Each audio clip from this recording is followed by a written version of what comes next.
to the touch. He made sure to put a little marker next to them so he could find them more easily before moving on.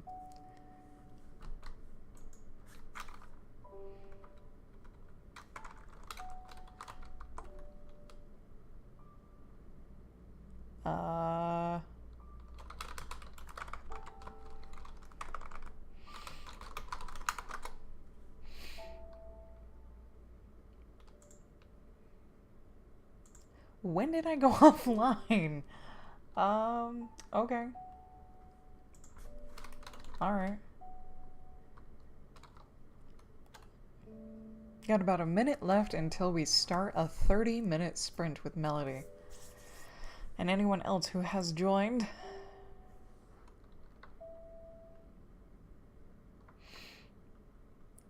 Which is Tech. Being Tech, okay. Thanks, Tech. Okay. I'm not dropping any frames. I've been live for about an hour and 28. OBS didn't shut down. I don't know what just happened, but if this is split into 2 videos, I do apologize if you missed anything. Things happen. Things happen. I'm going to pick up right where I left off. And little tiny side note, hello to anyone who is new here. My name is Jasmo. I'm usually a variety creative streamer on Twitch, except for the month of November, which is National Novel Writing Month, where I write and only write. This is the 2nd November I participated, and the first time I've actually finished. And now I'm lightly editing what I've written. Ding! Let the writing begin. 30 minutes.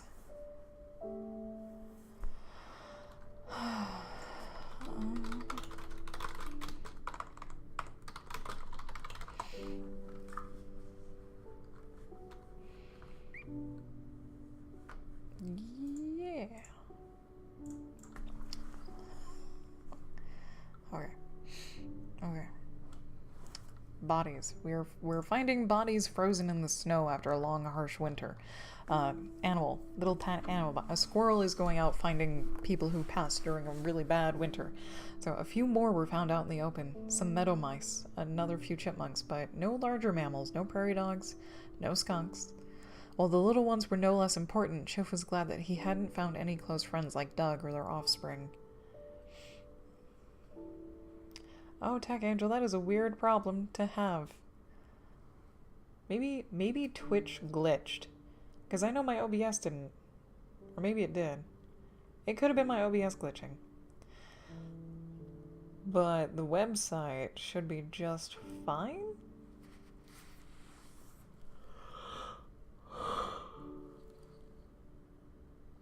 Oh, sorry. Excuse me. Maybe?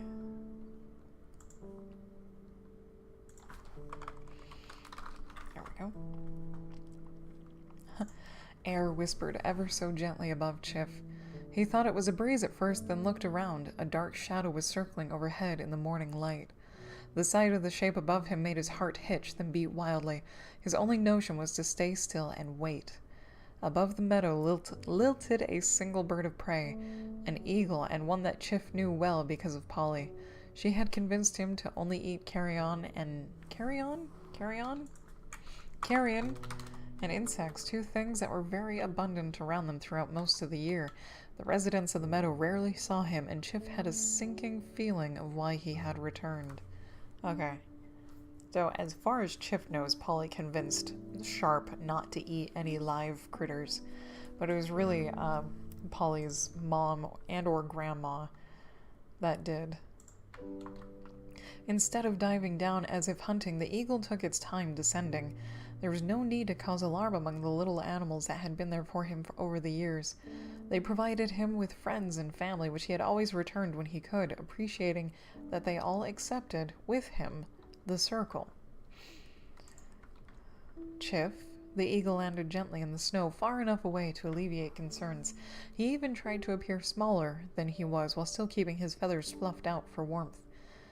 Sharp, Chiff replied.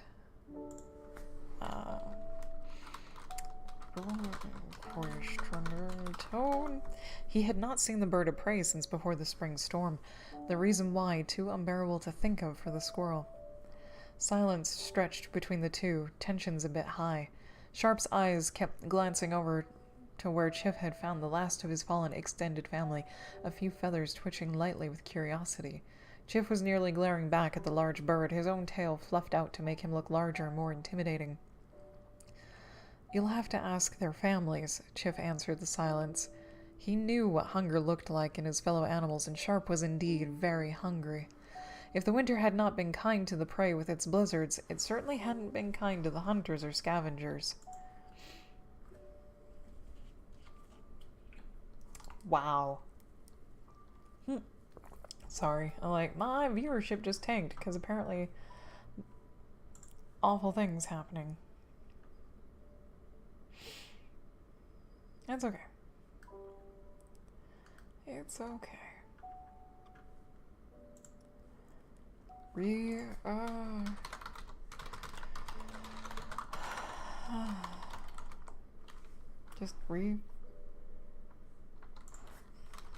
Yeah, okay. There we go. Yep, okay. I'm just gonna carry on.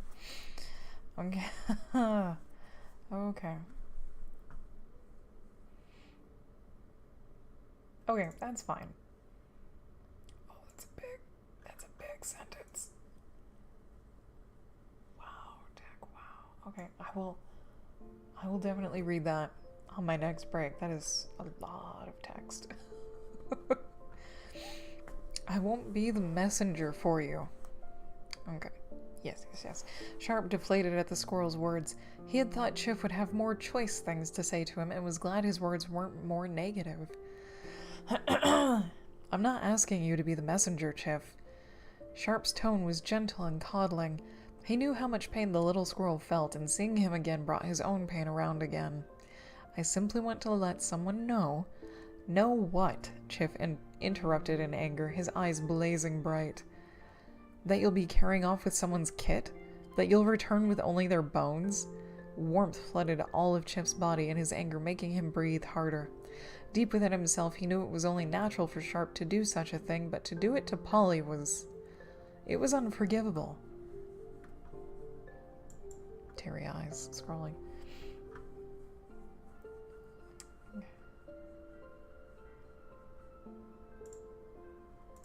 Okay. It's what I do, Chif, Sharp replied gently. You know that. It's part of the circle. I also did what I thought Polly wanted. Don't you dare speak of her, Chif yelled, paw pointing at the large bird. You don't know what she would have wanted. His words trailed off, a painful realization overtaking him. Sharp stayed silent to let the moment sink in. They both knew what Polly had wanted. To give back to the circle that they were a part of. Everyone knew what the circle was, understood what it would mean when they had lived their lives and it was time to return. Polly embraced it, celebrated it, supported the return of the remains of her friends and family back to the earth after they had given the last of what they could to those around them.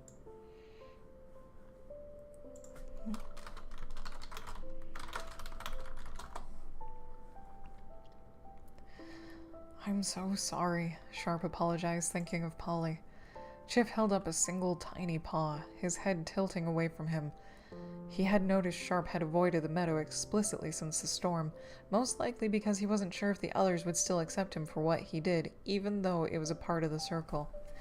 Chif knew Sharp was a hunter and scavenger, and Chif knew it was because Polly had been such a close friend that the bird of prey had felt obligated to recycle her being, leaving some remains for the earth as he had always done. There you go. Not sure what to do, Sharp looked over to the bodies again. Finding the families of the fallen would take too long on his own, and his hunger would drive him to do something he'd regret. Chif, he thought for a moment. The squirrel may not have agreed with him, but he needed the food more than he needed to rationalize what had always been a part of their lives. I will take them now, and return with their remains. I promise. It was the best he could do so as not to hunt the living, breathing energy in front of him, or what he could see in the trees.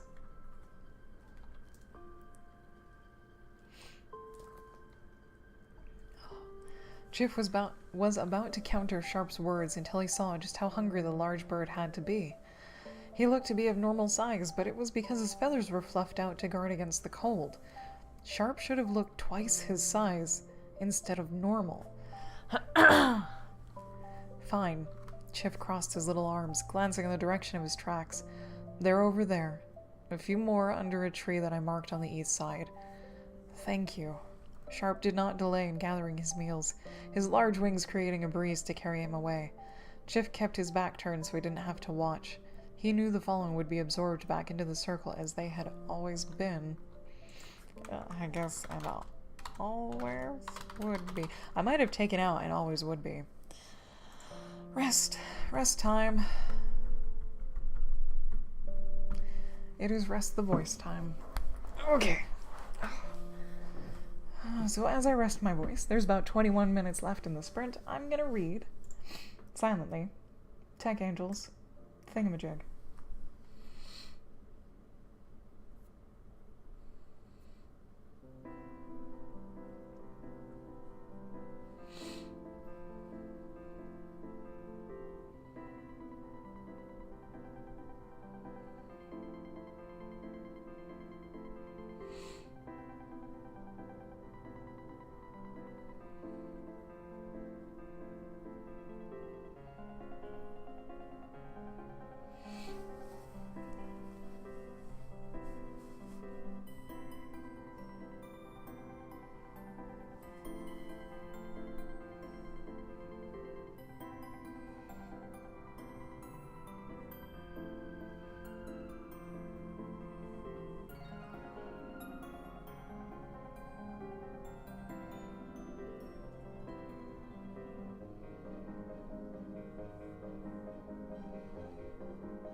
That was a good scene.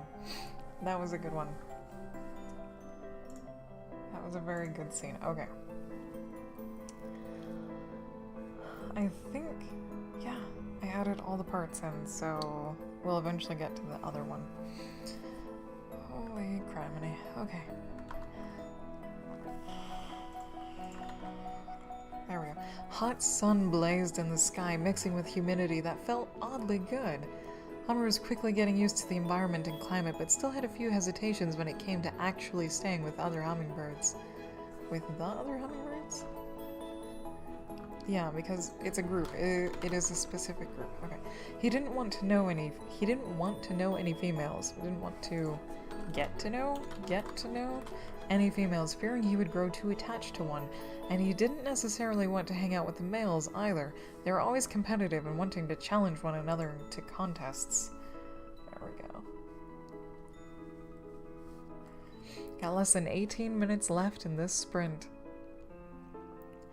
You're still not joining them? Grumps asked from the ground. Hummer was perched low in a tree looking across the water of the lake, watching the geese, ducks, and other waterfowl. He didn't speak right away, afraid of what Grumps would think of him. Not yet, Hummer answered in a non-committal way.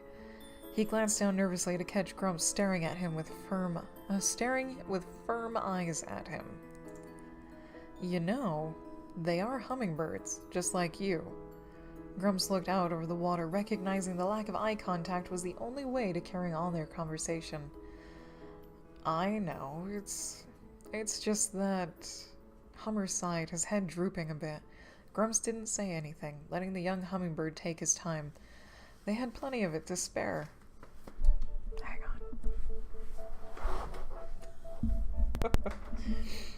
I don't want to get too attached to anyone. And there, it was finally out in the open. Maybe Grumps knew what he was talking about, maybe not. All that mattered to Hummer was that he had someone else other than One Leg to share the burden of his thoughts with. And why not? Making friends is something we all do.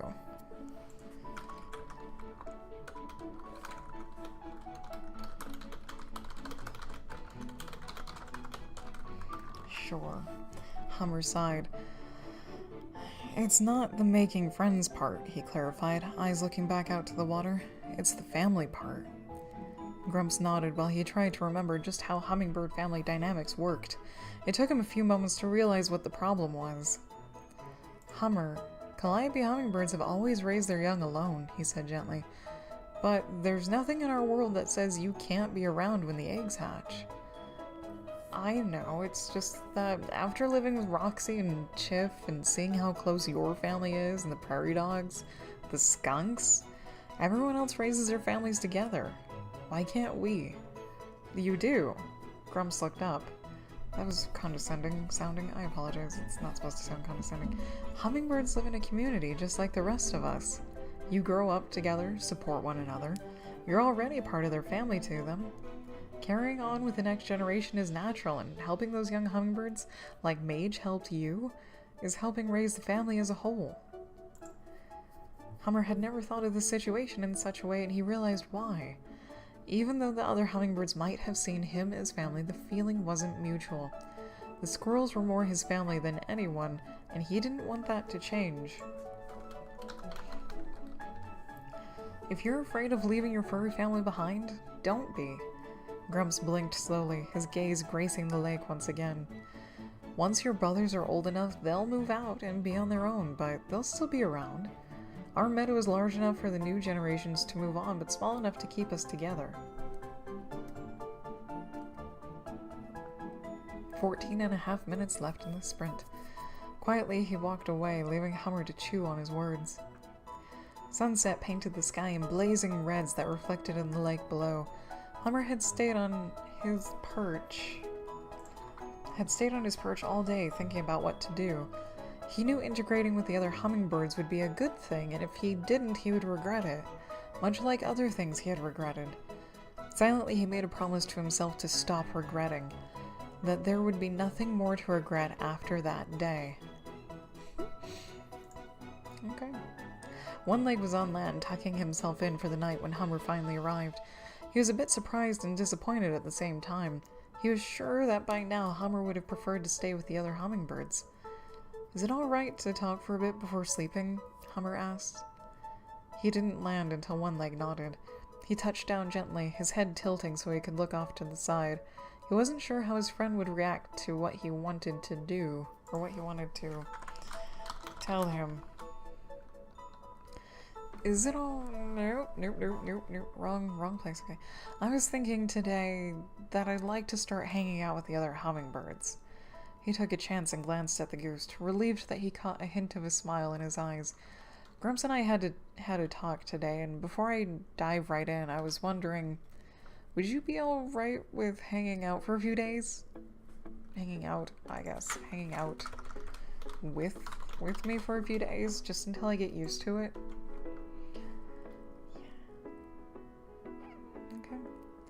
One Leg blinked.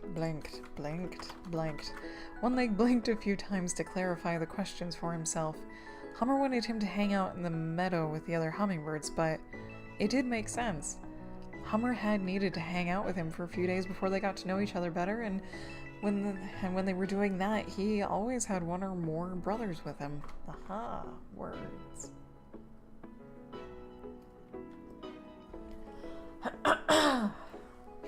I would love to, he finally answered.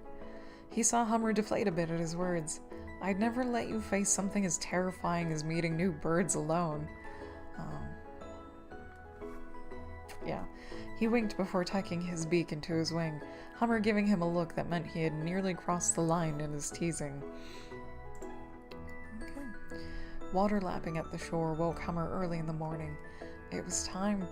Time to take another uncomfortable step in the long journey the migration had been. One leg woke a few moments later, the rest of the geese and other birds slowly following suit. Some ducks were already in the water floating around. Instead of heading to the water after breakfast, One Leg let his parents know he was going to the nearby meadow with Hummer. Sandy decided to join them just so she could keep her younger brother in view. You really didn't need to come, One Leg was trying to convince his sister. While he was alright with spending time with Hummer and was aware of all of his quirks, his sister was not. He wasn't sure if she would find him or the other hummingbirds strange. I've had a little motor mouth on my back all the way down here, she reminded her brother. I think I can handle being silent support. Thank you, Sandy, Hummer chimed in. He was grateful that she decided to tag along. He related more to the geese than the other hummingbirds he was about to try and introduce himself to. Got 11 minutes left. Together they waded through trees and tall grasses away from the lake. The meadow was really a field, but it looked more like home than any other place they had been. Grass and flowers flowed in a gentle morning breeze, the hum of wings already filling the air. Sounds like they're awake, Sandy observed. Her eyes spotted a few small bodies gliding through the air, her jealousy at their flying abilities growing a bit. Being able to hover was something she especially wanted to do, but knew she couldn't. She was knew she couldn't because she was far too large. There you go. You two don't have to follow me around, Hummer reminded them. I mean, I don't know if I'm going to go out there just yet. Maybe today I'll just sit on the edge and watch. He had stopped talking to his geese companions halfway through his thought, his eyes spotting a few females. He had never really seen one up close for too long. Even during the pre-flight meetings before the migration started.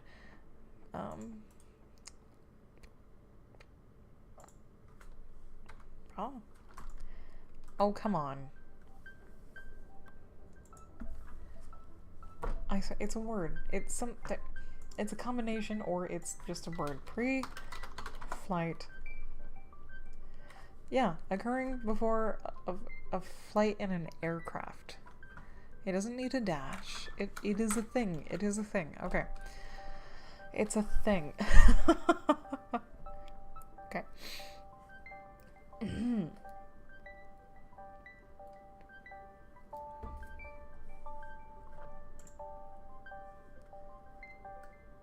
Jesus.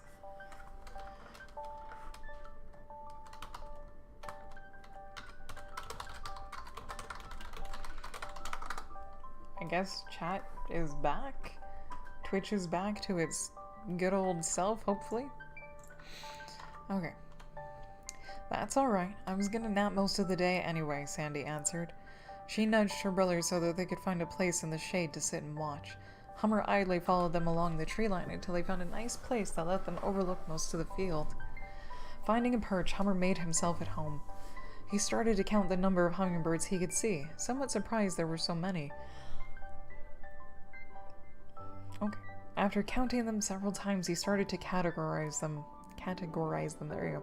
Male and female, color, size. It seemed to help him get more comfortable the longer he watched. A few he actually started to notice certain behaviors. At the end of the day, Hummer felt like he knew the other hummingbirds much better than he ever thought he would. Simply watching them had opened his eyes to the dynamics of hummingbird life he had missed out on all summer. There you go.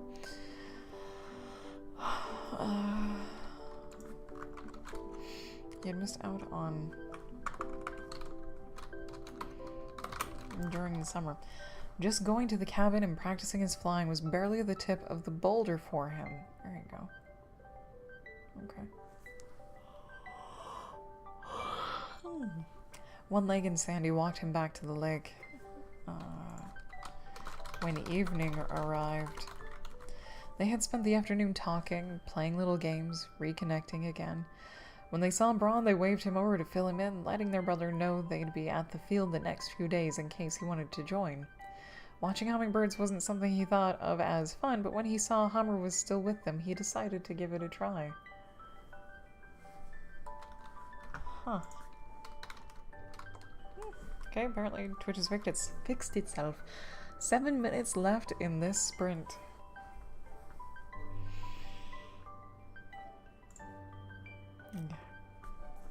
10 pages left. Silent support was all that Hummer needed. He didn't mind, and he hoped his friends didn't mind, sitting in the tree line observing. A few times a couple of hummingbirds came over to see what he was doing, but once they saw it was Hummer, they happily let him be, knowing he would join in on his own after he was comfortable.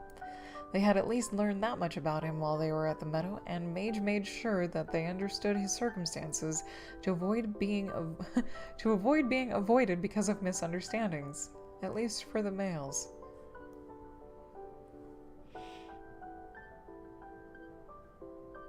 Okay. I'll say that makes sense. Several days passed with the geese and Hummer hanging out until an itchiness started in the small bird's wings. There we go. He was starting to get excited to get to know the meadow each morning, or to get to the meadow each morning, and each morning the geese could see it. Going to try and go alone today?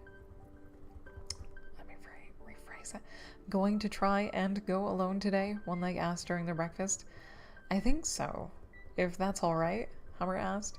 He knew it was, but wanted to make sure anyways. It is. You can always come back at night until you find a place over there, One Leg offered. Thanks. Scrolling. Hummer smiled with his eyes, his wings already carrying him off to the field. Early morning light kept everything in gentle blue shadows until the sun broke over the landscape and poured its golden light everywhere, streaming through the gaps in the branches and blades of grass. It was a beautiful sight, just like home in the early mornings. There was even a gentle dew adorning the plants and breaking the golden light into smaller sparkles. A gentle hum filled the air that Hummer didn't hear at first.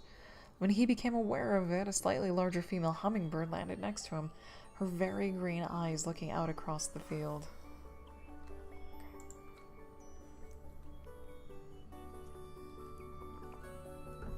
And that's where I'm going to stop because my break time is just about here. And even though I may not be here when the timer goes off for the sprint, you will hear it. So there's about 4.5 minutes left in the sprint, which means we've got about 30 seconds until my break. Okay. I'm hoping I can read the rest of the story today in the last 2 hours of this stream. It would be nice. It would be very nice. Okay. Got about 4 minutes left in this sprint. And now it's my break time. I'm gonna get up, stretch, walk around a bit. If you have been writing or watching for a while, I highly encourage you to do the same, and I'll meet you guys back here in about 3 minutes.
Alright, we are back. Thank you for sticking with me through that short break. There's less than 1 minute left in this sprint. I'll take the time to say, like, it is the flu and cold, or the cold and flu season, really, when the temperatures are kind of cold but not hot and whatnot, so be sure to wash your hands often. Touch your face as little as possible, especially if you work in a place that has other people or anywhere that's populated. But wash your hands often. Stay healthy, stay hydrated. Erica, hello. You're an ally and you're freezing. Yeah, it's getting pretty chilly. It is getting cold. 10 seconds. 5, 4, 3, 2, 1. Time's up. Time's up. And that was Melody's 30-minute sprint. Of which I don't know if she'll start another one.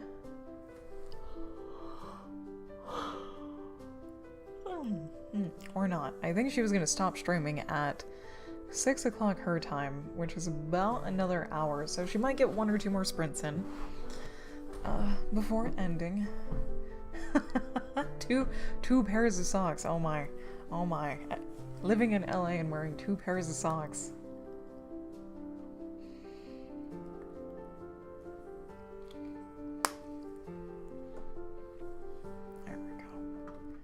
There we go. Let's refresh a few times.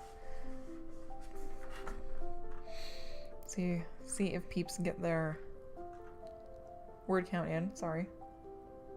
Popping my ears, making sure I can still pop my ears. Usually when I'm unable to pop my ears by moving my tongue, that means I'm getting thick. So as long as I can pop my ears, I'm totally fine. My voice is just getting a little on the raw side. Holy but Jesus. Ugh. Melody. Put some numbers in. I don't actually know how long it takes for this to refresh. It might take a while. Oh, that's right. And there's like a little encouragement thingamajig. When was this? Was this today? Oh, apparently it was today. Nano sent out a little email or a message on their site. 401. Nice. That's knock out your self-doubts and finish your novel. That's the subject line. And it's... oh god, it's really long. I will refrain from reading it because I would love to get finished reading this today. 2 days. Okay, we'll go back. We'll go back and I'll refresh in a few minutes here and there to see if Melody gets another sprint going. Okay. Oh, now for the sad part. Okay. Nearly like home, isn't it? She asked gently. Hummer nodded in agreement. It felt like home. You know. She paused, forgetting to introduce herself. I knew your mother. It took a few moments to let her words sink in, and for Hummer to realize she wasn't speaking about Roxy. He looked to the hummingbird, his eyes growing intense. No one has ever spoke about her before. How did you know her? It hadn't taken very long.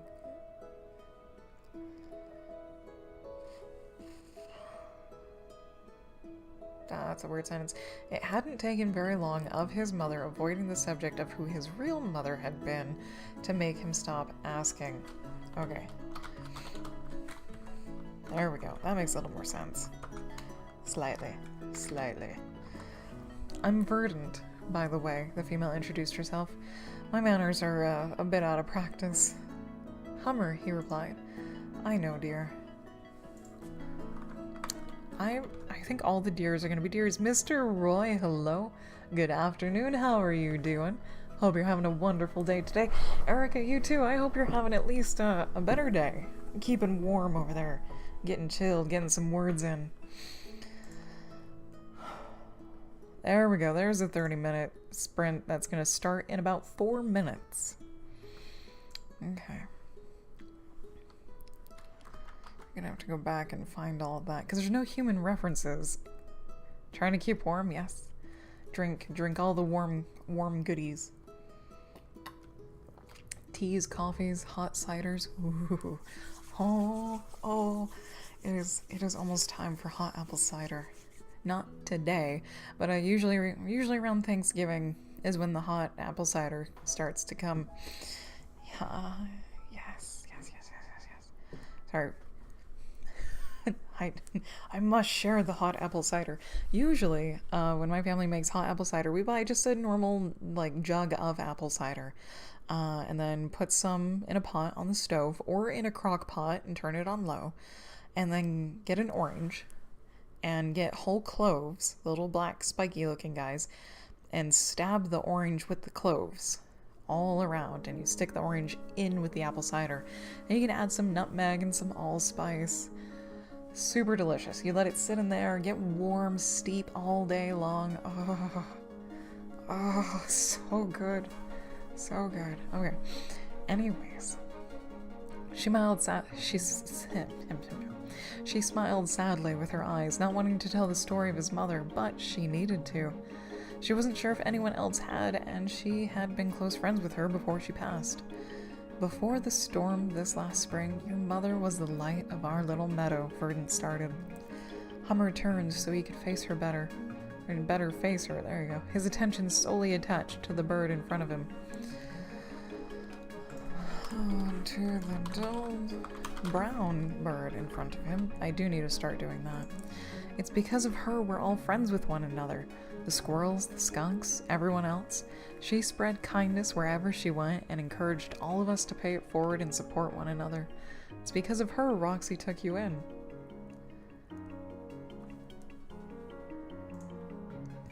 Oh god. Oh god. I don't know if that's safe. Word one, yes. Yes, that's exactly what it tastes like. His apple herbal tea with cinnamon.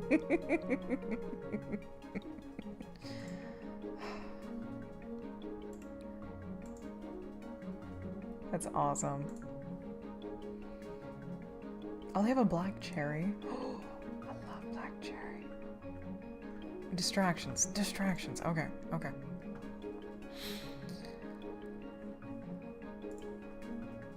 Hummer was somewhat taken aback at Verdant's words. His mom was the reason the meadow was so close-knit. What would have happened if his mom hadn't had an influence on them? Were they friends, he asked? Oh, yes, Polly was friends with everyone. She was so polite, so encouraging. She helped so many through tough times and organized help when it was needed. Verdant sighed. She missed Polly, much like the others did that knew her. She chuckled. It's because of Polly we don't have raptors in our meadow. She convinced them to hunt elsewhere. Verdant's memories reminded her it was one of those raptors that had actually made use of Polly after she had passed. The news had hurt, but she was quietly thankful that she had been helpful at one last time. She decided not to tell Hummer that part. Okay.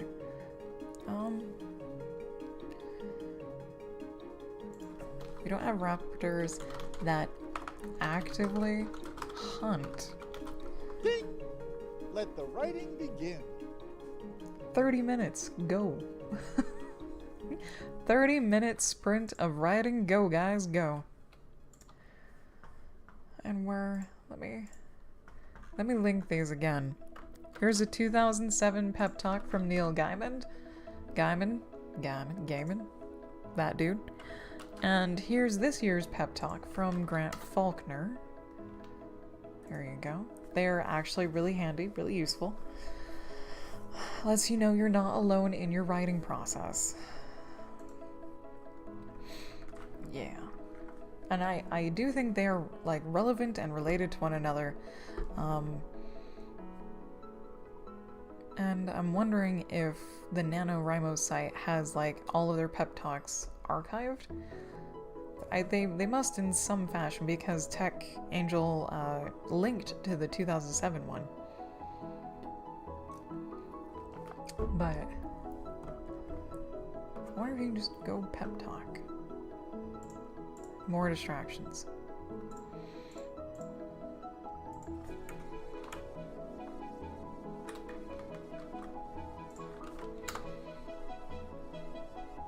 Yes.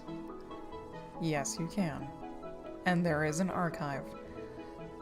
Oh my god, there's 9 pages. And they're not all entirely in order. But yes. If anyone would like this link.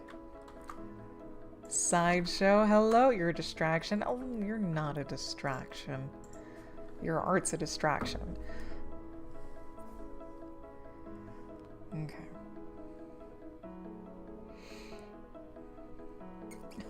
Good to see you. How are you doing?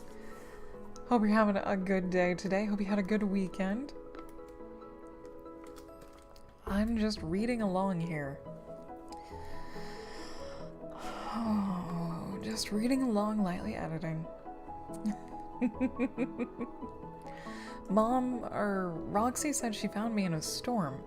Is that how Polly passed? He had never heard his birth mother's name before. It was as if no one wanted to speak about her, to remember her. He wondered why he hadn't pushed the subject of her more when he asked.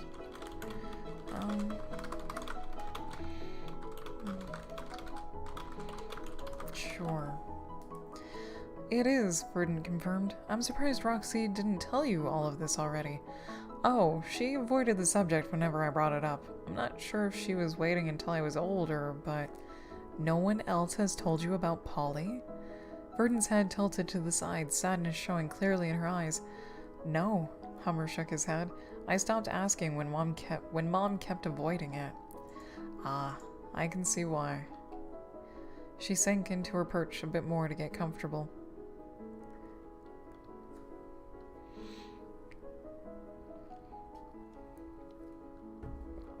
Ah, you're just waiting for some paint layers to dry. Nice. Ooh. I will leave it. I will leave it. Let's see. Polly was loved by everyone. She was cherished so much, and losing her, it felt like a large scar on all of us. She paused, not really sure if she wanted to tell him the next part, but decided to. He already didn't know so much. It's because of her passing that we've been... Hummer looked at her with eyes that were so familiar, the curve of his beak just like his mother's. We've been avoiding you because we knew you would remind us of her, and some of us just weren't ready for that yet. She tried to put it gently and knew she succeeded when the confusion melted away into understanding. He didn't understand the depth of their feelings, but he could imagine what it would be like on the surface. If one of his brothers had passed and there was another squirrel that looked or acted like him, Hummer knew he would feel the sting of sadness. Who is we? Hummer asked after a few moments. He could count several different animals that had seemed not interested in getting to know him back at the meadow, including some of the male hummingbirds. Rain Novel, hello, welcome. Got about 25 minutes left in this sprint. How you doing, Rain? Hope you're having a wonderful day.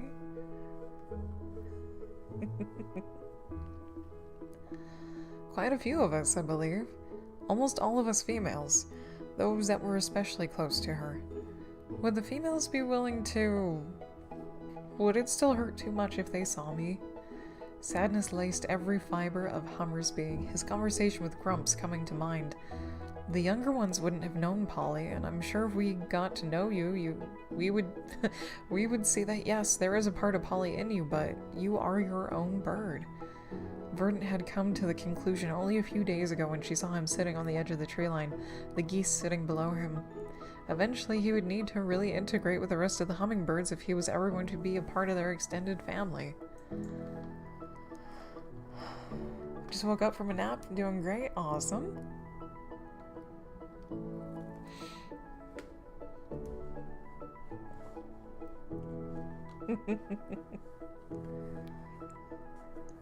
Finally got to meet TwitchCon, nice. Yes, Tech, nice.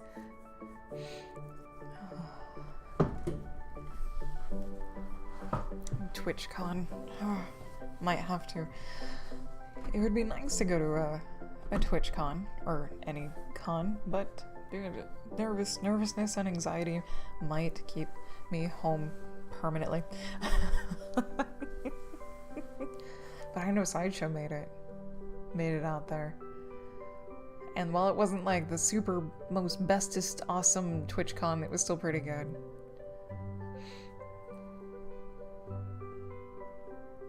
Okay. Oh god, I really want to finish this, so I'm gonna finish it.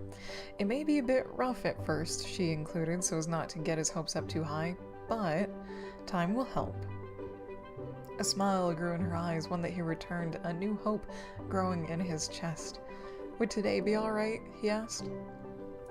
His wings were already trying to hum out of control. I think so. Come, I'll introduce you. Verdant lifted off with grace, hovering in the air until Hummer joined her. Together they flew across the field over budding flowers and flowing grass to where the other hummingbirds had made their seasonal nests. It was a bit surreal for Hummer at first. Verdant took him around to the young females first, gaining happy greetings and excited humming wings. Is that the squirrel bird? One little hummingbird asked another. Oh, I think it is. Girls, Verdant warned them. Their beaks snapped shut, but more young females buzzed over to look at the mention of the squirrel bird. Buzzed over. Or to look.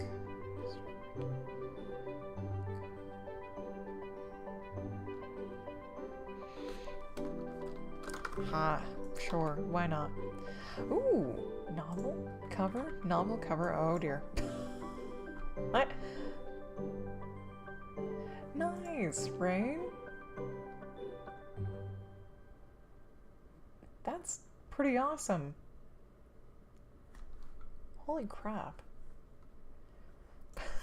I'm like, better than mine. Oh, that is nice.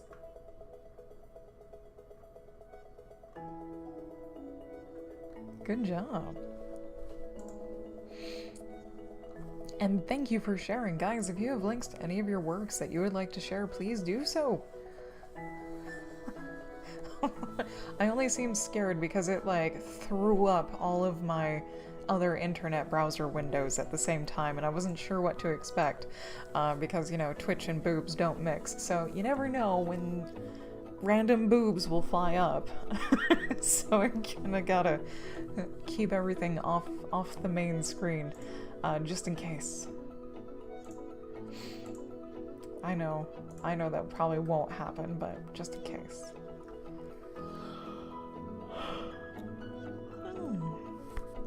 Okay. It's alright, Hummer assured them.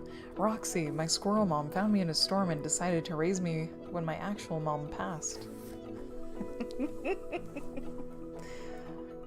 Oh, I'm not laughing at the past thing. I'm laughing at what Rain typed in the chat. I do. Anytime I giggle out of context, it's because I'm reading chat over on the side. Oh, I'm sorry. So sorry. Is that why we've been avoiding him? Words spoke at a speed Hummer wasn't used to and continued to course around him, making him stare intently at the females so he could try to read their beaks. You know, there was no reason to avoid him. Weren't the older girls avoiding him? Oh, I think so. Several heads nodded together. Well, that's just silly. Do they avoid him because of the squirrels?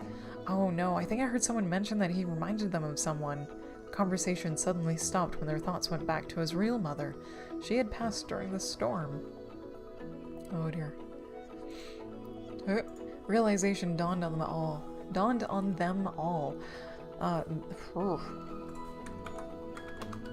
Their heads turning to look at the older hummingbirds that decided it was the perfect time to go get some breakfast.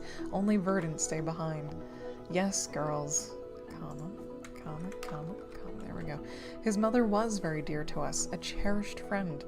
Her death, along with so many others, were so sudden and unexpected that some of us couldn't take being reminded of her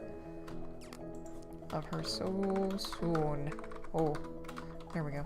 Does it still hurt? One asked Verdant. It does, but not as much now. Time will help ease it. For now, we need to include our new friend here so he can learn about our hummingbird ways.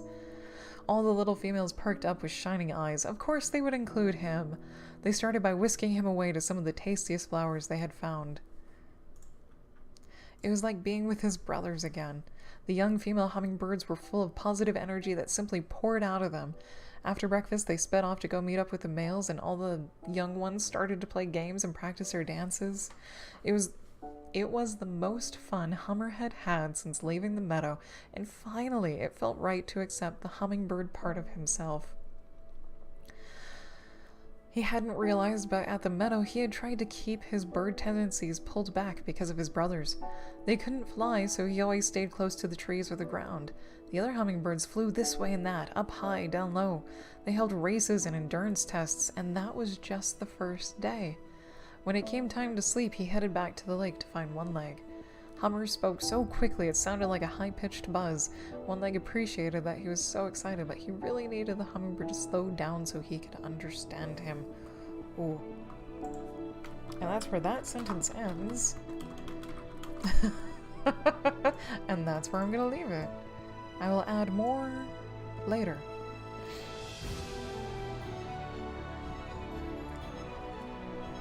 Oh, there we go. Got about 17 and a half minutes left in this sprint.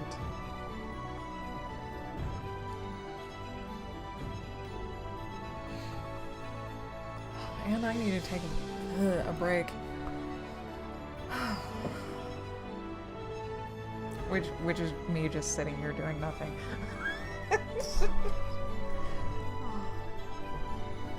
On a sideshow, got a hummingbird the other day, need to put up her feeder. Yes, dogs. I think they might still be migrating at this time of year, depending. Got about 17 minutes left in this sprint. I think all the hummingbirds around here have either hunkered down or have left. Because not all, but some do migrate.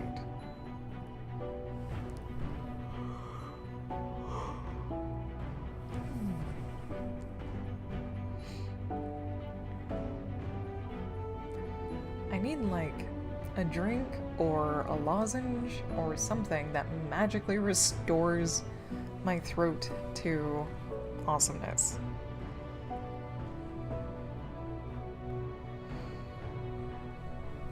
Oh, that's right. Christ. I'm hoping to get done with reading this today out loud because I can't do this much longer.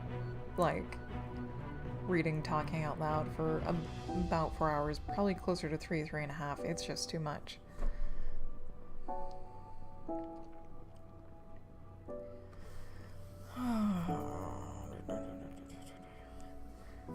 But I have like eight pages left. Okay, here we go. Green grass was the first to make its appearance in the sopping wet cold ground below the squirrel's tree. Their food supply was still hefty, but she was tired of eating... but Roxy. But Roxy was tired of eating stale nuts and what few fresh things they could find during the warmest part of the warming days. Her boys and even Chif were right there with her. They wanted fresh things to eat and drink, not snow that gave their heads cramps and nuts whose oil was about to sour. Oils were about to sour. It was unfortunate that they had found very little when they were checking on everyone else. "Can we go out today?" Bounce begged his parents. He, along with his brothers, knew it was getting close to the time for the birds to start arriving, but the overly wet ground was deceiving. It was still too cold to stay out long, and their parents were even more strict about staying dry. The cold weather was more of a danger now than the snow and ice. "As long as you don't get wet, stick to the dry snow or the trees," Roxy replied. Chif nodded in agreement, and as soon as he did, their boys were gone. Roxy looked out the hollow until she couldn't hear them, her hands busy gathering bits of debris that were to be tossed out. "Are you going out today?" she asked Chif. He shrugged in response, his eyes busy counting the food they had left. "Don't I usually?" His eyes turned from their food stores to the clean floor of their hollow so he could guesstimate how much the other family should have had. How much food the other family should have had left as well. "Well, yes. I was hoping that you'd take the boys with you this time." Roxy stood her ground when Chif looked up, but she didn't need to. She was expecting him to become upset, or at least defensive. She had forgotten how sad he'd been when she explained to their boys his previous relationship with Polly. You want me to take the boys to Polly and Shell's resting site? Why? He couldn't fathom what his mate had in mind.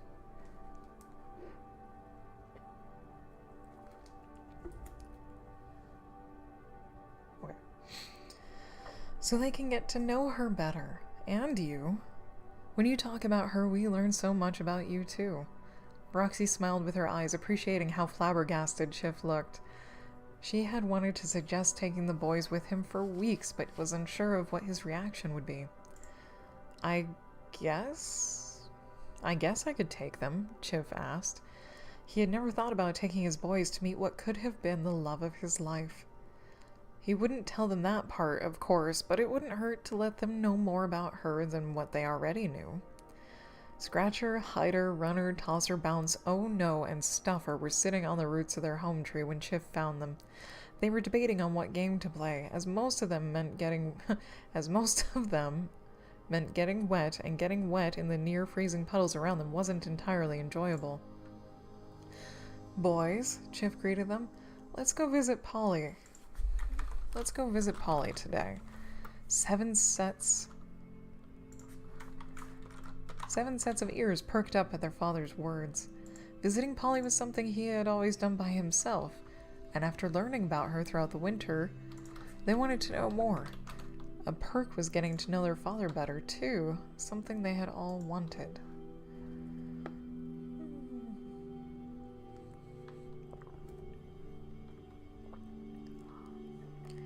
Chif led the way back up their tree partway, then crossed over to a well-traveled branch to reach the neighboring tree. Together they carefully crawled their way towards the commemoration site, circumventing the center of the meadow so they could stay dry. For once the boys stayed silent in their short pilgrimage so as not to be disrespectful along the way. Chif took notice and felt a sense of pride that Roxy had done such a good job in raising their boys, while he had been mostly emotionally absent from them. The winter had really brought many things to light he hadn't realized happened, and coming to terms with them, moving on in a better direction, left him feeling like there was a brighter tomorrow for him and his family. Getting to know his sons had been the best therapy for him most of all. He had no idea just how different an individual they were from one another. They each had their own strengths, interests, and different ways of approaching problems, like what the rules of a game were, how to find food, what signs to look for in others to see if they were having a good day or not. It surprised him when he found out that his boys were somewhat community managers with Doug and Pebble, the prairie dog family, and he was quite pleased to know that they had taken up the same behavior that Polly had encouraged from everyone, spreading kindness. And I'm thinking kindness, like throughout the entire story, whenever it's mentioned, it's more encompassing than just that one thing. It's gotta be. Well, kindness in general is more encompassing than just being nice to someone.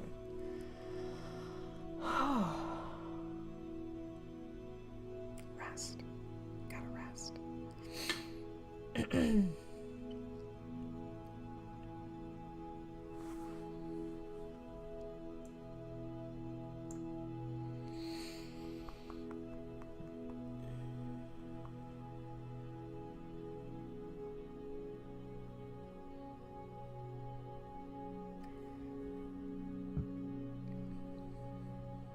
Got about 10 minutes left in this sprint.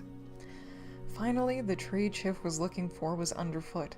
It was a large pine that protected the commemoration site from most of the harsh weather, and it had done its job well over the winter.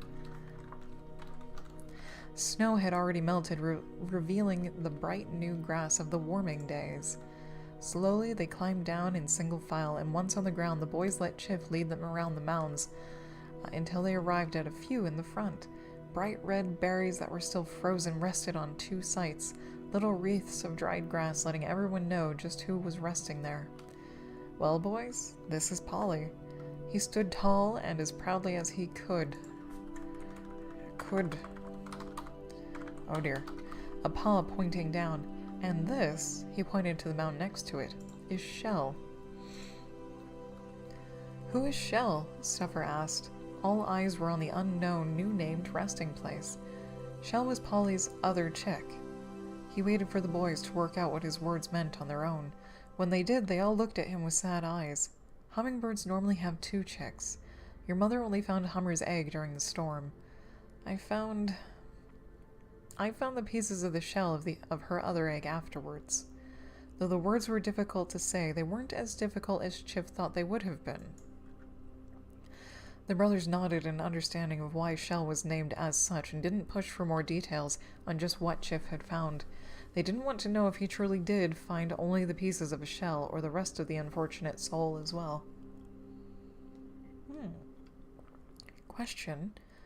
Would animals think they have souls? Would they even be aware of the word or the concept?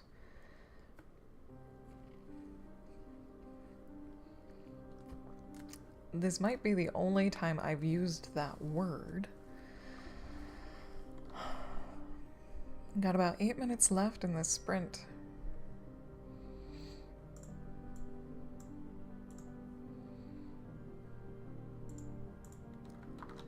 Okay.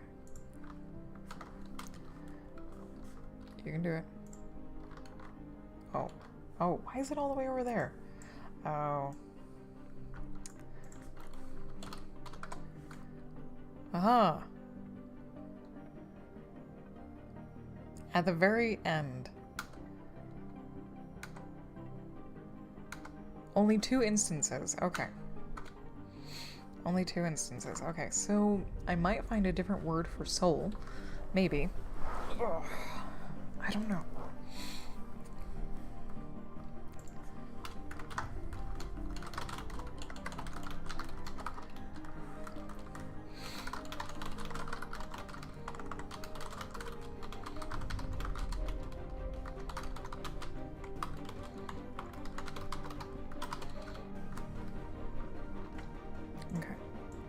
That's good enough. That's good enough. I don't remember what color this is.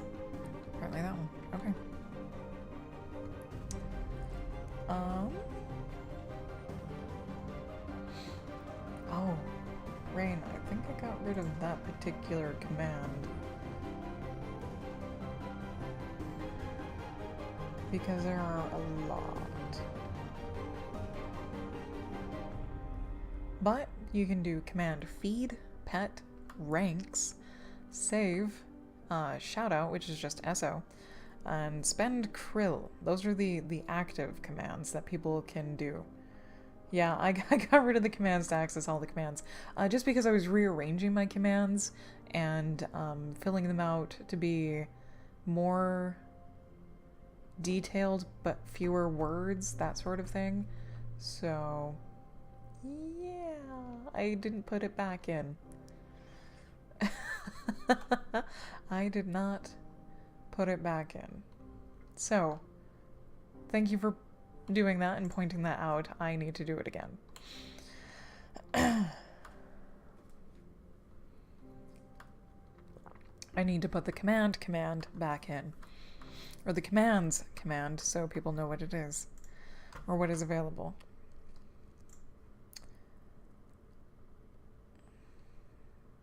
Which I will do after streaming and not do it now because I'm so close to being done.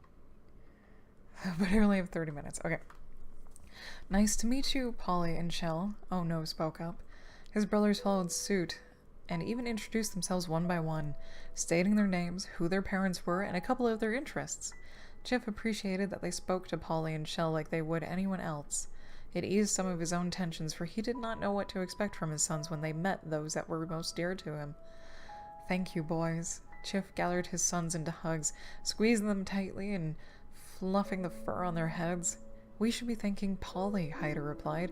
She helped shape you into who you are now. Yeah, and when you talk about her, or Mom does, we don't learn just about her, Bounce added. Steffer nodded in agreement. We've learned a lot about you, too. And Mom. Chif's eyes started to water from the smile he could not contain. Well, I'm glad. I've learned a lot about you all as well. He looked at each of his boys in turn, and I'm proud of each and every one of you. They all hugged again before saying goodbye to Polly and Shell, promising that they would keep returning as the days became warmer.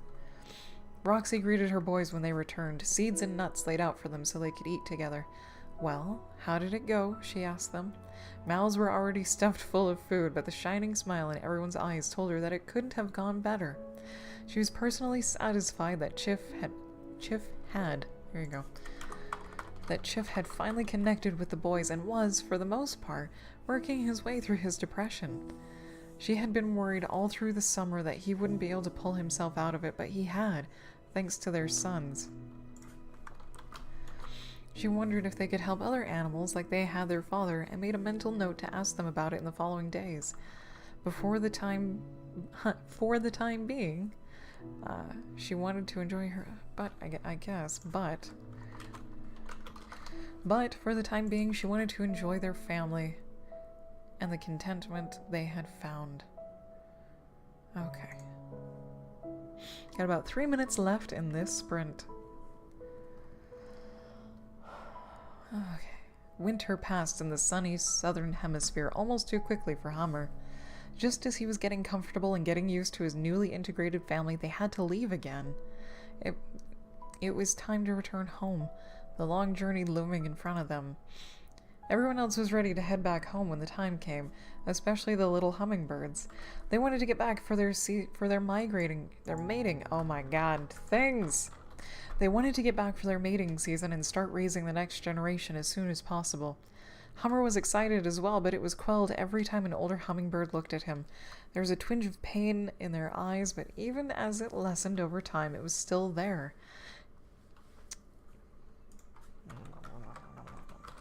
He simply needed to remind himself that once they got to know him, they would stop seeing his mother, or at least stop being pained by her memory. Just keep being yourself, One Leg floated. Oh, just keep being yourself. One Leg floated on the pond they had stopped on their way down. Hummer perched on a low reed. He had just related, for what felt like the 100th time, his observations of the others. It will pass. Time heals, Hummer finished. It had become a mantra so that he didn't become too upset when he noticed all the pained glances and stares. You know... What? Oh, you know. As in One Leg is telling him, you know.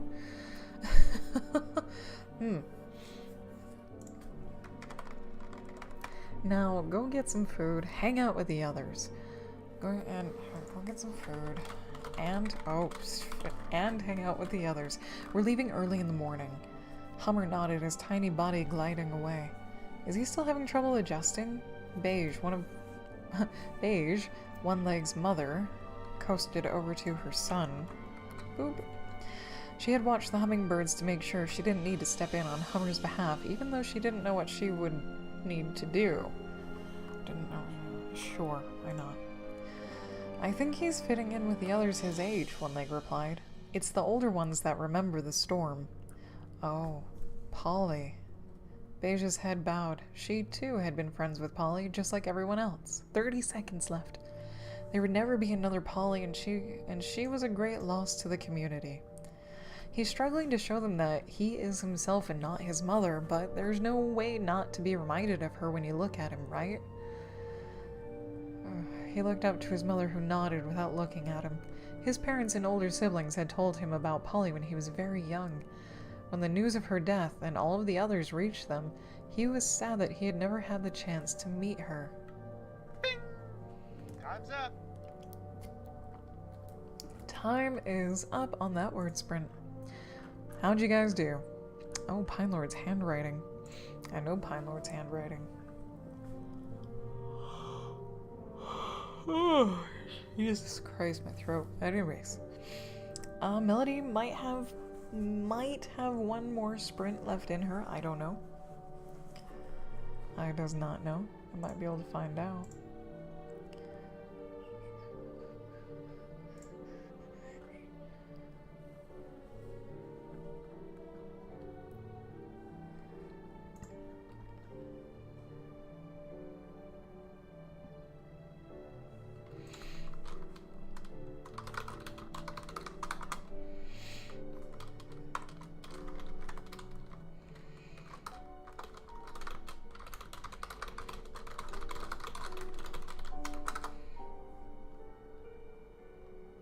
Here, hang on.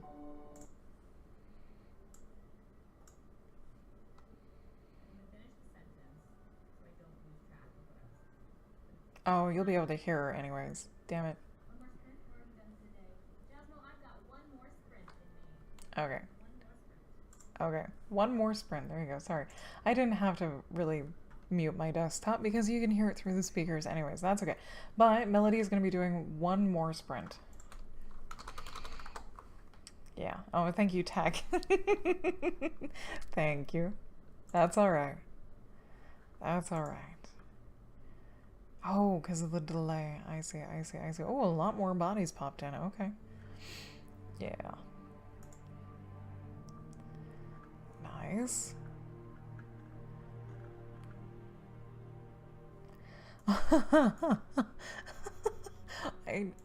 I don't know if I understand this, but that's okay. That's okay. Other folks, get your word counts in. I think I left off here. There we go. I'll keep refreshing. Just a little bit. Just a little bit. What is this? I don't know what this is. It's probably adding or inviting somebody, maybe. Maybe. Oh, click. I'm clicking. Okay.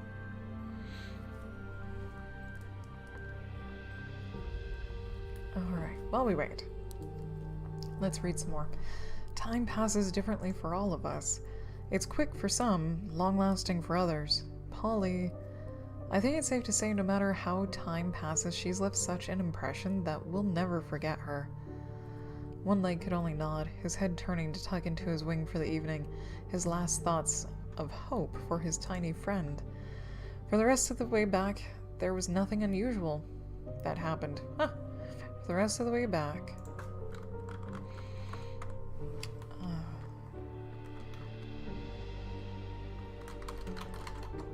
yeah. For the rest of the way back to the meadow, nothing unusual happened. Maybe. Weather stayed calmed, the hummingbirds rode in comfort, and good time was made. Conversations were also about not only in Span's flock, but across the others as well. The topic was a bit surprising. Polly. The geese really hadn't taken the time to properly mourn her passing, and the hummingbirds needed the catharsis. It helped the pain ease in their eyes that much more quickly so they could see Hummer for who he was, not who he was related to. With her memory separated from him enough, they saw just how quirky he was from being raised by squirrels. This whole paragraph might need a little work.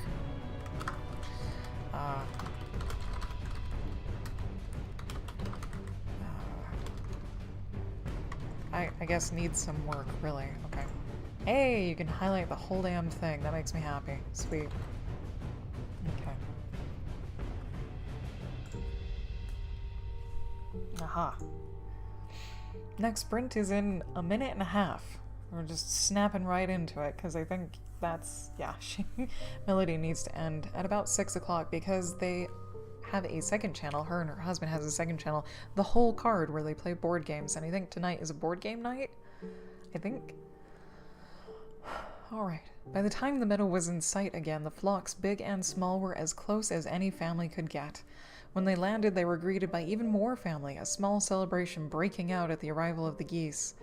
Chiff watched from above at his home tree, the rest of his furry family having left him that morning to watch for the arrivals. They had been leaving him every morning for the last several days, making him dread the return of his feathered son.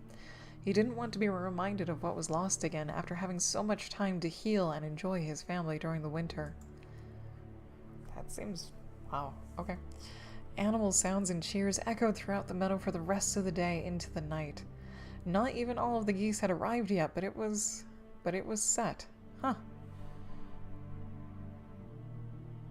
That doesn't make sense. When Roxy and her sons returned home, they relayed to Chiff that the celebration of returnees was going to go on until the last arrivals left for their homes farther north.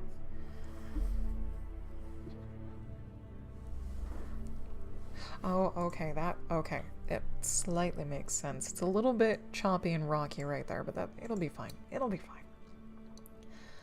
Hummer followed... Let the writing begin. 30 minutes, guys. Go get some writing, and any progress is good progress, no matter how much you write. Okay. Hummer followed his furry family a bit behind, so as to give Chiff time to be ready for his arrival. When he did land in front of the hollow, Chiff was nowhere to be seen. Roxy nearly crushed Hummer in yet another hug. She had difficulty letting him out of her reach, let alone out of her sight. His brothers were a little more reserved, but only because they weren't outside where they had space to pile safely on top of him in affection. There you go. I know, Mom, I know. It's good to be home. Oh, I know, Hummer, I just missed you so much. She hugged him again, rubbing her face all over his. Hummer nodded until she released him so he could fluff out his feathers again. Is Chiff around? His eyes checked every nook he could see from where he stood.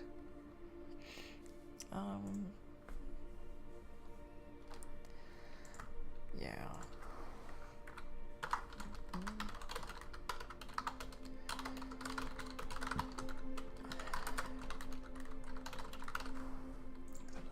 I'm lazy right now.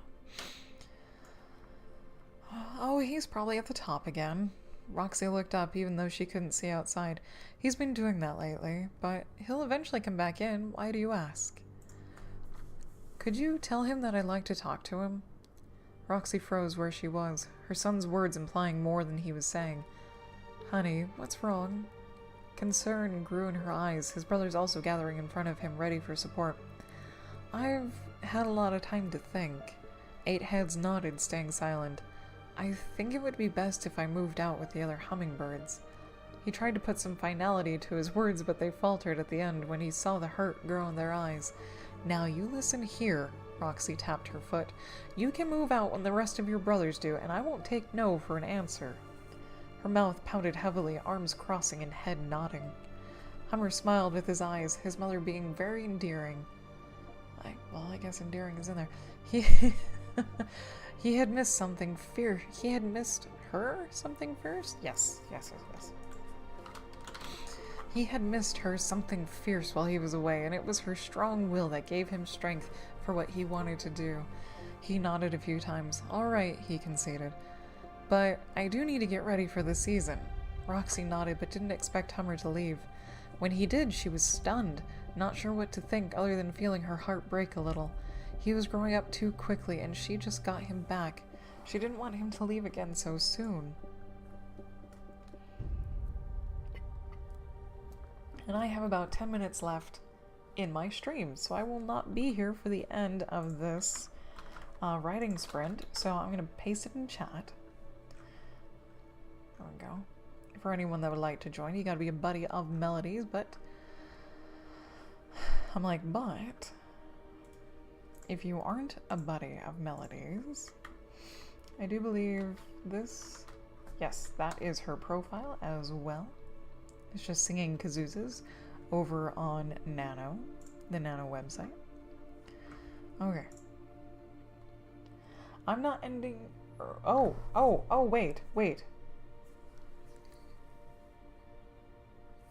I'm not ending early today. I have another hour of streaming left. I can tell time, people. Oh my god.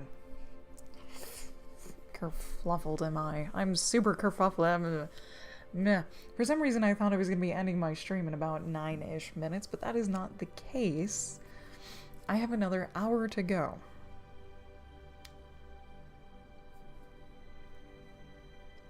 That's how this is going today. So I will be able to finish this. Okay, I will be able to finish this today. Oh, thank God. It was difficult to leave his squirrel family that evening. He had been ready to face Chiff and confront him about his resentment, but he wasn't there. Huh. But he wasn't there, and Hummer lost his resolve. The relief that he felt when he didn't see Chiff bothered him because not knowing why the squirrel dad had spurned him bothered him even more.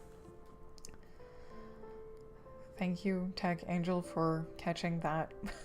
I'm having a great day today. I had all of my OBS background stuff up in the beginning for like 20 minutes, and then I thought I was going to end an hour early. There's about 25 minutes left in this sprint. Deep blue crept over the sky when Hummer reached the overgrown cabin. Other males were already there, tending to their communal dwelling as best they could before sleeping. He didn't have a place of his own, but Mage caught his eye. "You can stay here tonight, if you like."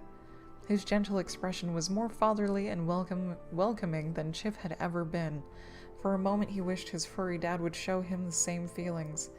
"Thanks," Hummer replied. His small body nestled in for the night, his brain going over what he would say to his father when he found him the next day. He had wholly wanted to wait until after he confronted Chif about his feelings to mate. Hummer tried his best to resist the urge, but it was one of those bird things he couldn't ignore because it was strong. Chif could wait. He would always be there. His chance to mate and add to his ever-growing family wouldn't come again until the next year. Hummer watched the other males fly out in the morning, following them to breakfast, following them to the neighboring meadow where the females were waiting. He had practiced all the same maneuvers, but didn't know how to apply them. It wasn't until later in the morning when he observed the first few pairs that he realized he had been doing everything right all along. His body already knew what to do. Dance. Hummer danced, dove, shuttled, displayed his richly colored throat feathers, and females came. They came, they watched, some danced with him and some did not. When the day was done, he was exhausted and ready to go home. Instead of going to the hollow where he knew his squirrel family was, he returned with Mage to the cabin. To his surprise, it hadn't actually been that far along in the day when the animals were still celebrating the new arrivals from the migration. Too tired to actually partake in the excitement, Hummer decided to watch from afar.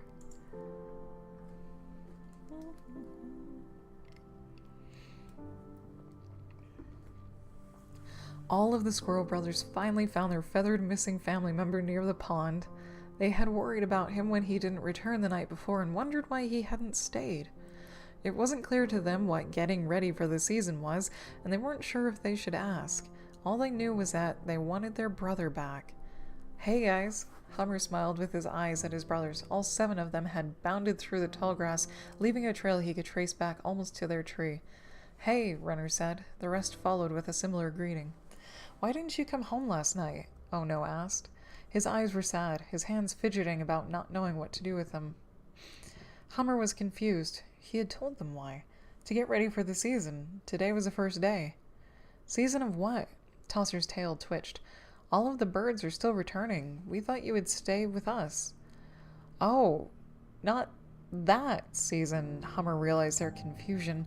"Mating season," he stated simply. "Oh." All of his brothers tilted their heads back in understanding. Roxy and Chif had told them about the process which they had never considered would be different from what would be different from what Hummer would do. "What do you do?" Bounce couldn't hold still any longer and climbed up a thick reed. "Well, we dance in the air until a female comes along and wants to dance with us," he replied. "You dance?" Scratcher scratched his back idly. "Yeah, didn't Mom say something about dancing? His is just different." Stuffer grabbed a few errant seeds from the ground and stuffed them into his cheeks. "I guess everyone dances?" Hyder asked. They all looked at one another with a shrug and a nod. All animals danced in some way to attract mates, they guessed. "Well, now that that's settled, will you be home tonight?" Runner tried to give his best prairie dog eyes he could to his feathered brother. "I honestly don't know," Hummer replied. "I don't feel like I can leave here just yet. Maybe in a few days?" His own wings came up in a shrug. He wasn't sure how long mating season would be. "Tell Mom not to worry for me, alright?" 7 heads nodded back. "Alright, it's settled now. Let's see if we can find one leg so we can tell you some stories." Okay. Save. Yes.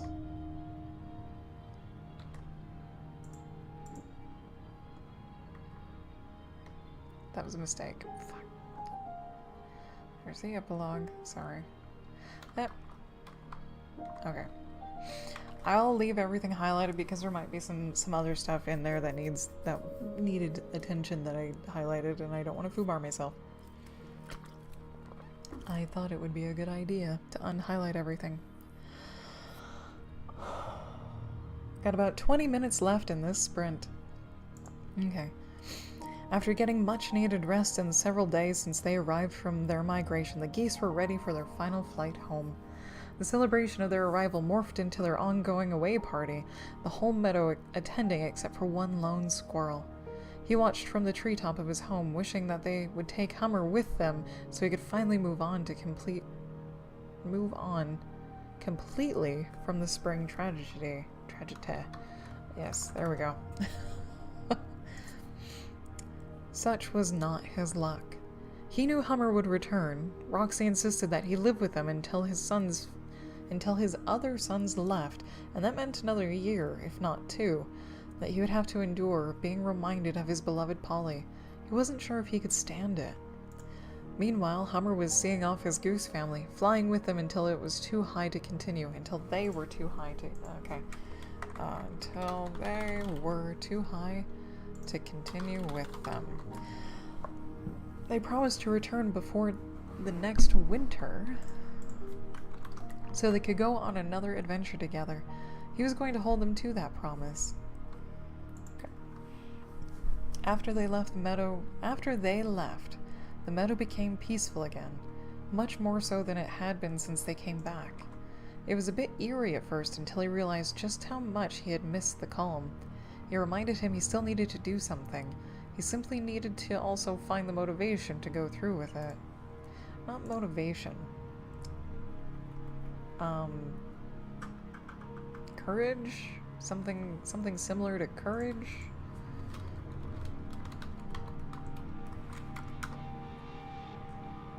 Oh, yeah.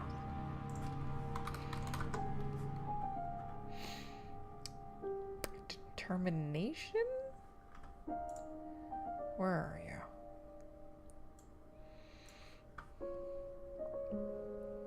Fortitude? Fortitude. Alright, and that is my break. I'm gonna get up, stretch, walk around a little bit, refill my water bottle, and if you have been writing or watching for a while, I highly encourage you to do the same. Unless you are in the sprint, then good luck, have fun, and I will meet you guys back here in about 3 minutes.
Alright, we are back. Thank you for sticking with me through that short break.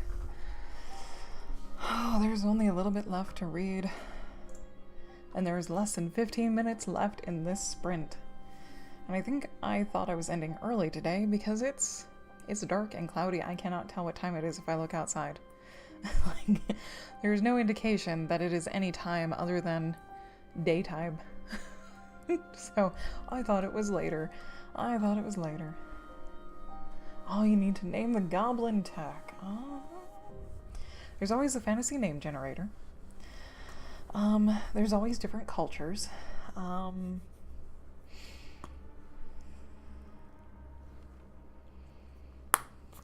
There's always the thesaurus. 14 minutes left in this sprint. Let's see.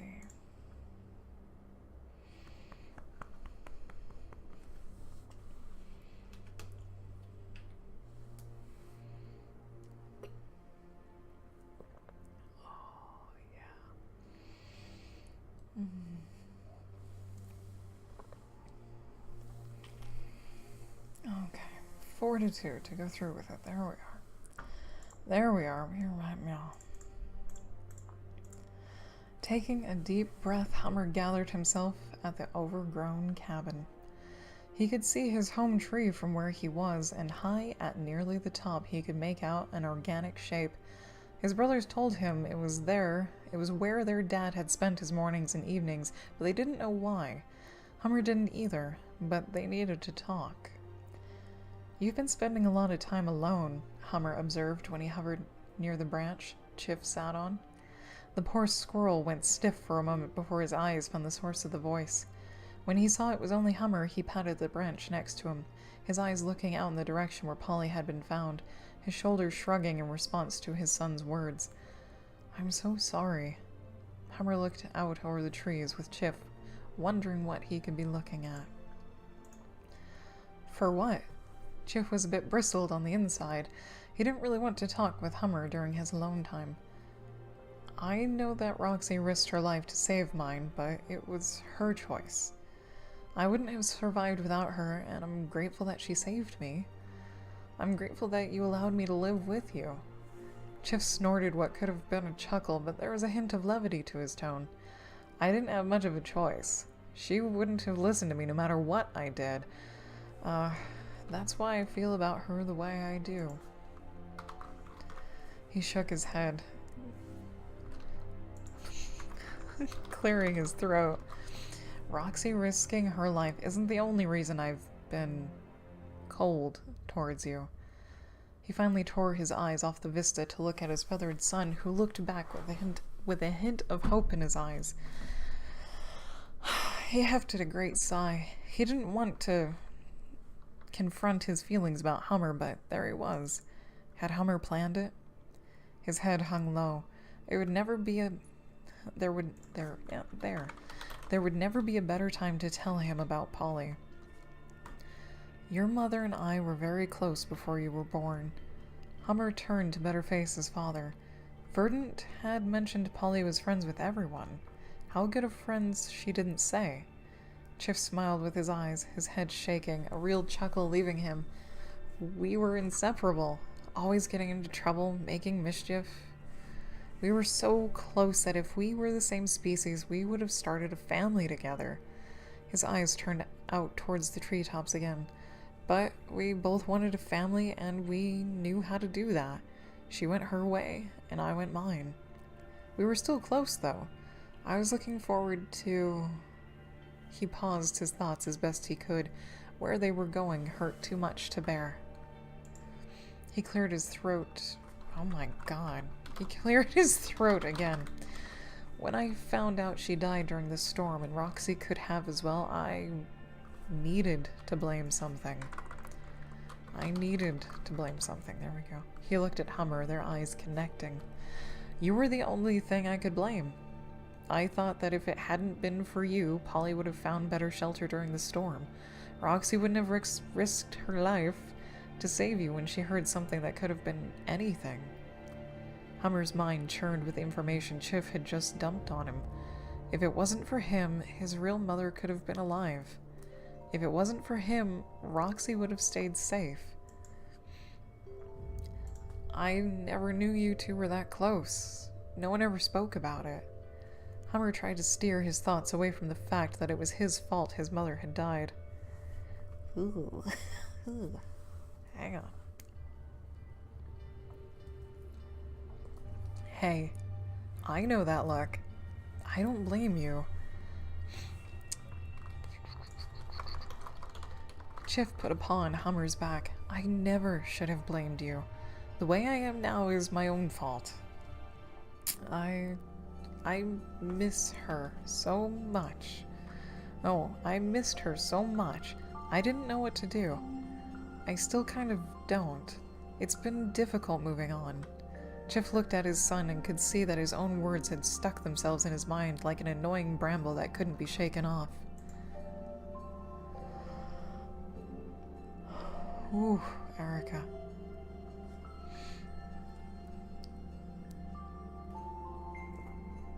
That's a long-ass application. But awesome.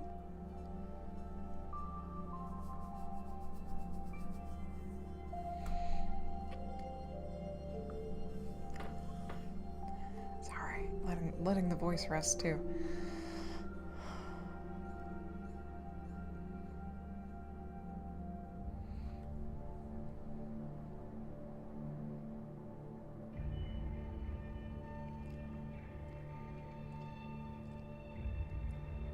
Got about 8 minutes left in this sprint. Any place that hires people, they should all have like a common section where you can just copy and paste your information. But, well, okay, other than that, I guess, yeah, the last job you applied for had some really bonkers math questions. Like, crazy math questions.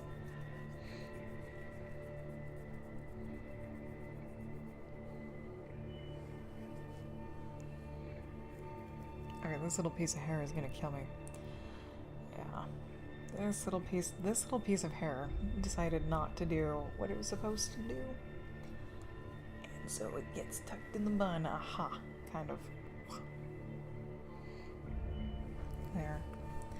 This one is for a call center. Oh. They ask every little thing under the sun. Yeah. Got about 7 minutes left in this sprint. Yeah, they do. I tried applying to like a bank's call center, and it was like they were prying way too far into my life. I was like, you guys don't need to know half of this stuff. Why are you asking? Like, this feels like you're gonna blackmail me at some point in the future. No, thank you. Alright, I have 2 pages left. Less than 2 pages left. Hummer. He turned to bodily face his feathered son and put his paws on either side of his face. Listen to me. This is very important. It's not your fault. He looked into his son's eyes. He didn't quite believe him. I'm sorry I put it in such a way. It was how I felt then. It's not actually your fault. Anything could have happened in that storm. Half of the meadow could have been flung into the night or not touched at all. There was no way any of us could have known what would happen. He didn't know what to do other than hug the son he had shunned for so long. When he pulled back, he gave Hummer a firm look. You are part of this family, and you always will be. Hummer was in a gentle shock at his father's words and actions. He didn't know that he had been so close with his mother. They would have started a family together if they could have... ... What now? Chif pulled back, his hands rubbing together. His paws. He's got paws. Hummer fluffed his own feathers. A slight breeze had caught them off guard. Okay. We could go visit her, if you want, Chif offered. He had visited Polly's resting place nearly every day he could, except during the deepest part of winter. There's a spring somewhere that needs to be capitalized, but I don't remember where.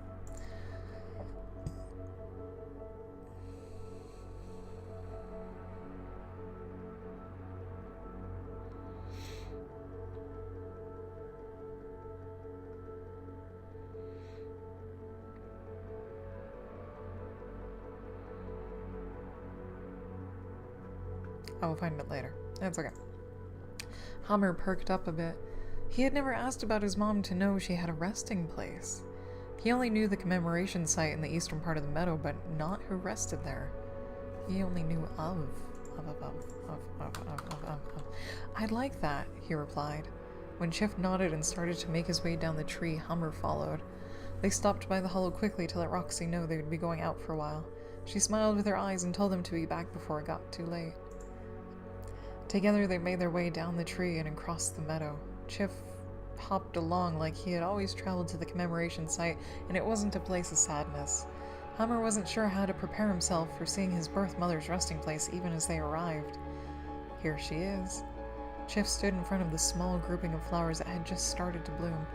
This is Polly, your mother. Hummer stared at the mound. He had never had a name or even a vague picture of an animal that rested at the commemoration site that could have been his mother. Now that he had a name and a place, he pictured a hummingbird like Verdant, except smaller. Her feathers her features a bit more defined, and not as round like his were. He wasn't sure who his hummingbird father was, but it didn't matter. They were all one large family, and she was the last step in making him feel like he was truly a part of it. Holy shit. I'm not sure if you want to know this, Chif gently interrupted Hummer's thoughts, but hummingbirds usually lay 2 eggs. He stepped around his feathery son to where the eggshell pieces had been laid to rest next to Polly's site. His face turned to wait for Hummer to realize what he was saying. But Roxy only found me. The confusion in his eyes didn't lift until he saw Chif look down at the mound next to Polly's. When Hummer followed his gaze, the realization blossomed like a flower in spring. I had a sibling? A hummingbird sibling? He asked breathlessly. How did he... What happened? The storm, Chif reminded him. All I could find were the pieces to the shell. Both of their postures slumped in sadness, but for different reasons. Hummer had missed out on having a hummingbird family complete with a sibling. Yeah, we'll get rid of this. He had a solid foot. Okay, this is the awkward part. I didn't know how to end this. Got about 2 minutes left on this sprint. He had a solid foothold with the hummingbirds, and, since Chif had said it himself, with the squirrels as well. Okay. There needs to be like a paragraph in here between these. Okay. He would be tied to both for as long as he lived, and knowing that gave him a sense of peace that soothed his divided soul. Okay. I am missing stuff here. There is a missing. But let's read the epilogue because it's really short.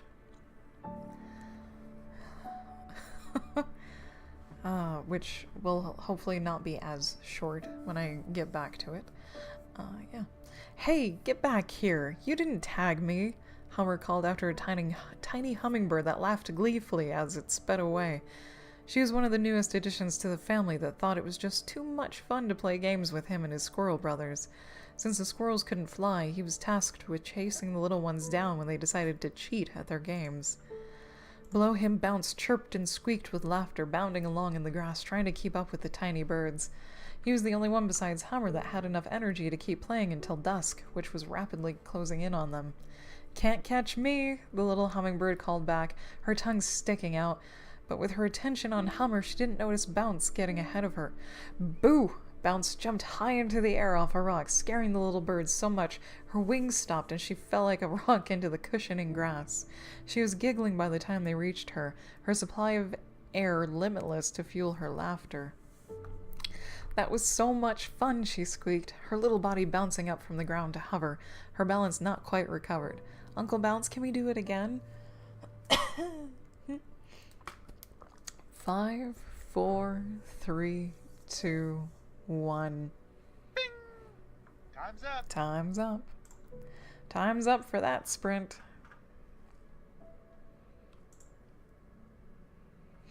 Alright. I will finish reading this and then possibly set up another timer for another word sprint. Other little hummingbirds came racing over to catch up with the group, males and females, their little bodies heaving for air. You fly so fast, one breathed out heavily. Ah, catch your breath, Hummer told everyone. They all plopped down on the grass, Bounce grabbing hold of the little hummingbird so she wouldn't fly away again. It's getting late, Hummer explained. You should all be getting back to your nests once you can breathe again. He eyed the little bird in a mockingly firm way to scold her silently. She was a bit of a mischief maker that liked to drag everyone into the fun, then fly away as quickly as she could. She was the fastest flyer out of everyone, earning her name, Zip, aptly. "Aw," was the expected communal response from the little ones, even though they still breathed heavily. Hummer shook his head, Bounce giving him a knowing look. They would play one more game on the way back to their nests. Roxy watched from atop of one of the fallen logs in the middle of the meadow, Chiff standing below her. They were watching the little ones play, their hearts singing at the sight. Wrong sight. Yes, there we go. Even Chiff was happy that Hummer had decided to stay with them. Getting his feelings off his chest was a better therapy than anything else he had tried since Polly passed. With time and conversation, his pain had been eased into happy memories he had made with her when she was alive. He had begun to feel the pride in Hummer that he knew she would have felt too. In the rest of the meadow, families started to come together for the warm summer evening. Little hummingbirds, songbirds, squirrels, skunks, prairie dogs, burrowing owls, and more headed for their homes. Hummer and Bounce met up with the rest of their brothers, meeting their parents along the way. As one, they moved through the grassy land toward their home tree, up the bark and onto the branch next to their hollow. As a family, they looked over their homes, their friends, their extended family. None could have been happier or more at peace. All looked forward to what the rest of the season would bring them. Adventure. So there are some missing things here too. Where is it?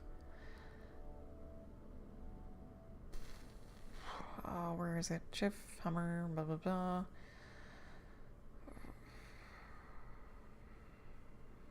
Summer. There it is. There we go. Oh my god. Yes. Okay. At the end of this editing, light editing, okay. Thingamajig. Nice. Everyone got some words in there. Awesome. Awesome, awesome. Oh, let's see. Yep. Tech. More words. And a lot more words. I haven't seen that sort of numbers from you for a while. So at 15, so that's 30.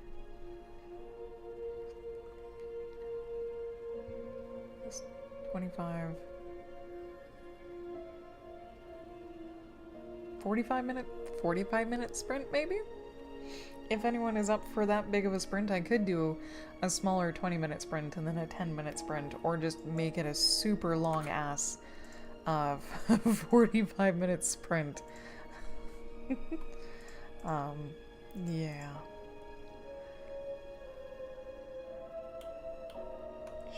Sure.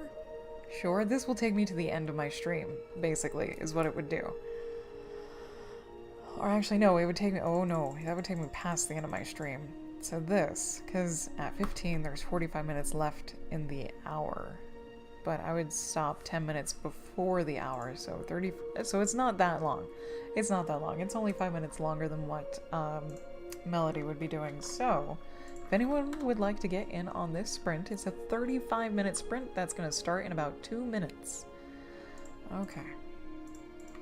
Save that, select all, copy that. I'm going to... Oh.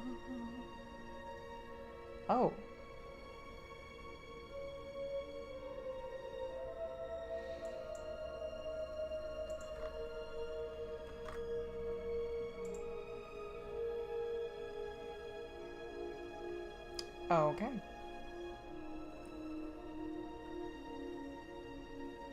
I was just going to verify like my final word count after this first editing thing because it's a little bit more than what it was on Wednesday when I finished, and this is what happened when I did.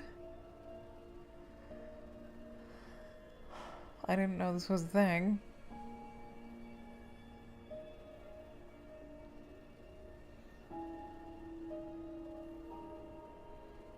Okay. I will do this after I stream.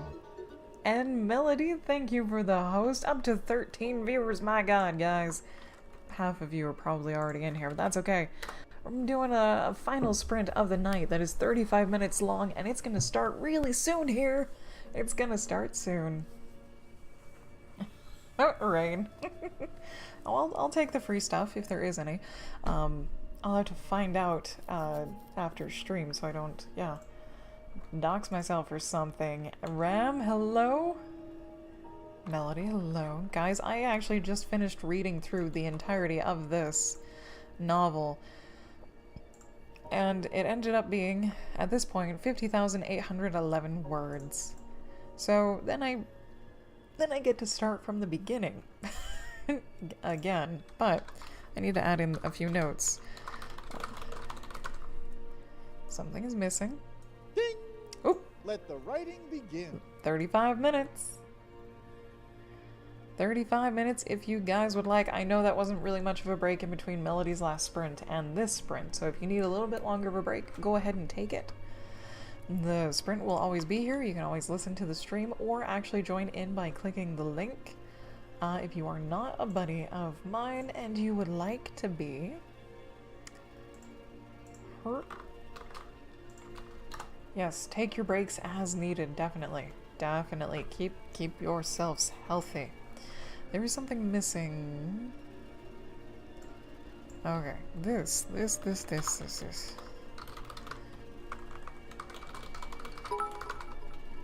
Pine Lord, thank you for the bits. Much appreciated. Cheers to you.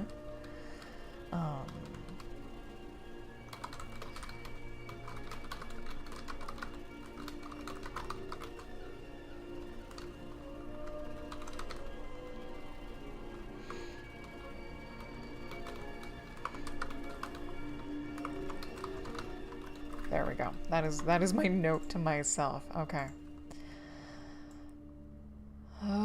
Scrolling. There we go. I'm going to quickly scroll through this again, see if there are like any individual words highlighted or sentences. So watch your eyes. I'm just looking for colors. I'm not really looking for the notes, just for actual highlighted fluffless and weird misspellings I may have missed. So I think there's only 2 words that are actually underlined in red is fluffless and pre-flight. And Pine Lord, welcome. Your raiders are slowly piling in. Yeah. This is true. This is true. Now, Melody, I don't know if you actually did a raid or if you only did a host. If you did a raid, that means my raid thingy wasn't working. If you did a host, that means everything is fine. Because I did set up... It was a host, okay. I did set up my raid message, which was, it just pops up like all the other alerts do, basically.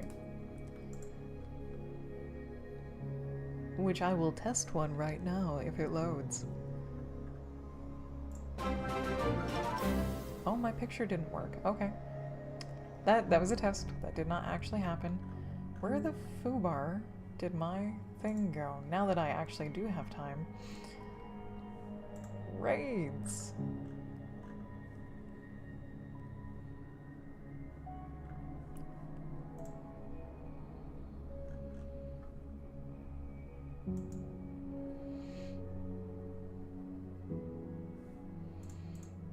No, just this one. Apparently it's having issues. Oh, I should have saved. That's okay. Nothing to worry about. We'll leave it. We'll leave it. Yeah. Yeah, I know, Rain. I wish. I wish. We all wish. Anyways, I'm just gonna scroll back through looking for highlighted words and or sentences. Oh, and tossers. Just to see if I missed anything. Pickiness. Okay, so there's 4. Doo-ba-doo-ba-doo. I can't believe I read through all of this. That makes me incredibly happy, so I can save my voice from now on. Depth. This is also one. This is like 5 or 6. Okay. Little spaces. I think at this point, usuals. Okay. Aha! Oh, I think. Oh, never mind. That might have been the last. The last highlighted thing. And I'm looking for the highlighted things so I can like change them now while stuff is still as fresh as it can be, even though I took a break over the weekend.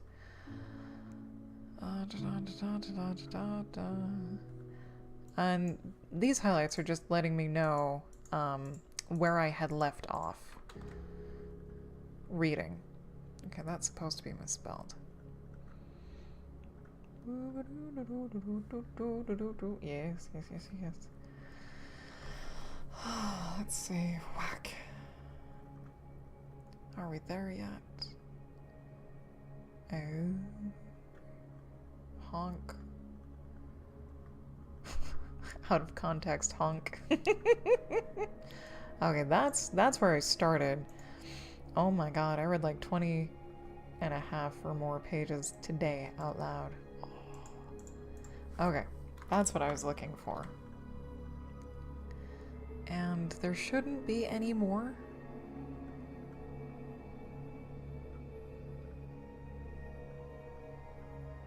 Oh, whoa, hello. I forgot to... Okay. Woo, there's that, which means there's a green. There's a green. We're gonna come upon a lot of green. There we go. There it is. Okay. There it is. And there might be... Okay, that's supposed to be highlighted because all of that is a note. I don't want to unhighlight that. Good Christ. Oh, we're almost at the end. Sweet. And the epilogue, there it is. Okay. And that's also supposed to be highlighted. Yes. Alright, my first editing pass is done. Oh my god, my eyes. And that means all of everything I have written for this is now in this one particular document. Which, makes me want to back it up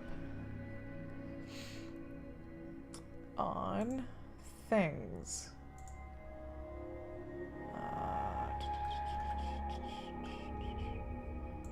How do you do that? People who use Google Docs, how do I do that? Drive? I think it's Drive.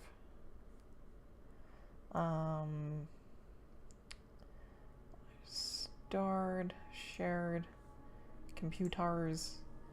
Can I just like click and drag? I'm gonna close this first. And then find out where I've actually put this.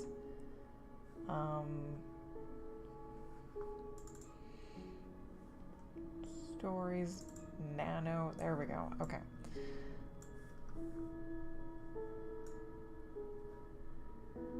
I'm uploading this to Google Docs as is because I don't want to lose it. Okay, and it's uploaded. Nice. And there it is. Oh my god. Okay, got about 27 and a half minutes left in this particular sprint. And Childfather, hello, welcome.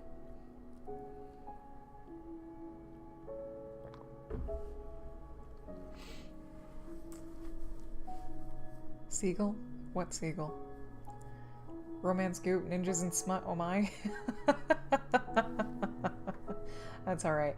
I caught some of Melody's stream earlier today. I heard of the romance goop earlier today. So it's not completely out of context, at least for me. Where's my thingamajigs? There's this guy. Pop this down here. And I don't know what I'm gonna do for the last half hour of this stream. Honestly.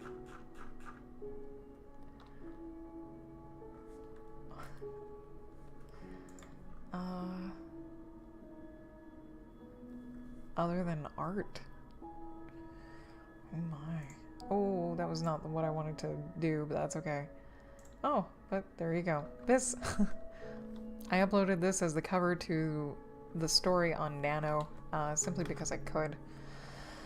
Oh, let's do,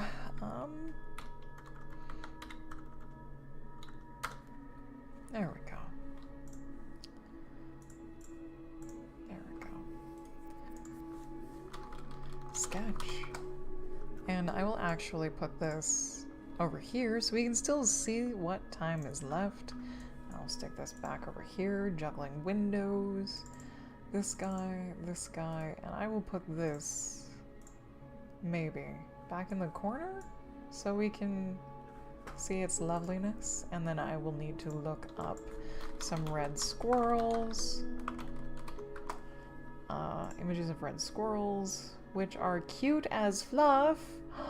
Oh my god. Sorry. These are very cute.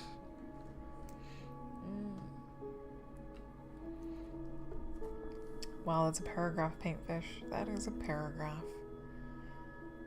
Okay. Yeah, red squirrels are darn cute little buggers. But I'm seeing enough variation. So I would like to make like an actual real cover. 25 minutes left in this sprint. The only problem is I don't know what size to make it. Except I do. But I don't know where I put the information. Okay. It should be easy to look up. Because I actually want to start designing a book cover.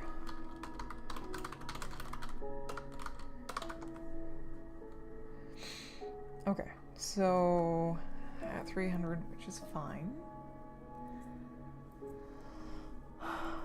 It depends on what size the book is going to be. And it's probably going to be front, back, and spine. Ugh. How to create a cover PDF for your book. Book cover image dimensions. Images of book cover dimensions, which would probably help out even more. Because there's a very useful one that has a front, back, and spine. There's a bleed on all 4 sides. Okay. Okay. Create cover images 1/4 of an inch larger than the height and 1 1/4 inch larger than the width of your chosen book size. Okay. A 6x9 book would need an image 6 with that much and 9 and that much. Okay. Ooh. The cover does not use a bleed at the spine. Okay. Jesus Christ. How does you do this? If anyone knows like the most common size for a paperback or an ebook, please let me know. Because now this is definitely not big enough. This is not big enough. Where's my canvas size? I need like, if I want to do front, back, and spine, there's a flap, like the fold over flap, and then the book cover that you actually see, and then the spine, and then the back cover, and then the other flap, which looks pretty complicated and horrendous, honestly. So that's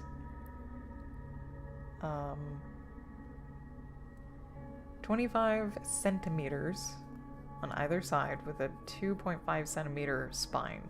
But then there's also bleed. So the overall width is 52.5 centimeters wide and 22 centimeters tall for I don't know what type of book.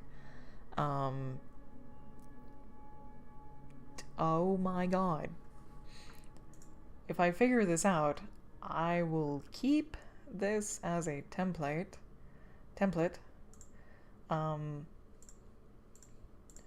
Because my god. Oh dear. I'm thinking, how big? Hang on. How big? This is the closest ruler I have. How big is a 6 by 9? So this is 6 inches where my thumb is to here. So this is 6 inches this way? 6 inches this way by 9 inches this way. Is that seems like a really big ass book. But is it? Probably not. That seems about the size of the rest of the books that I have.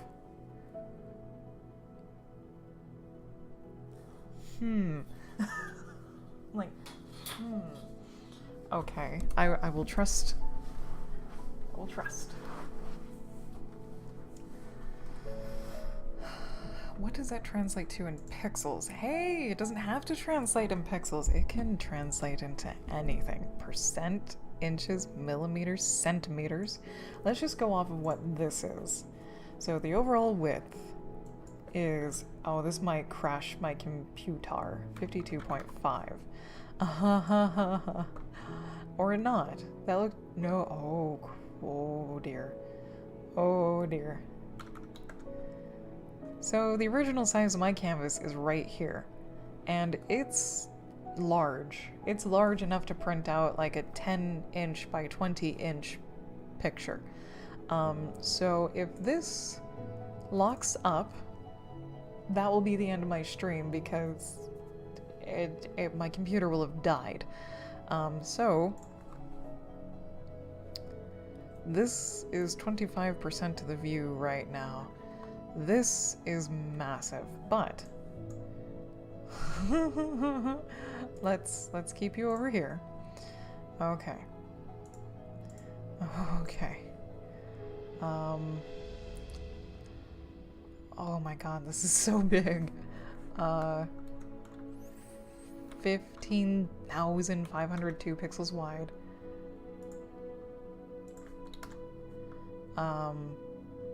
By, come here.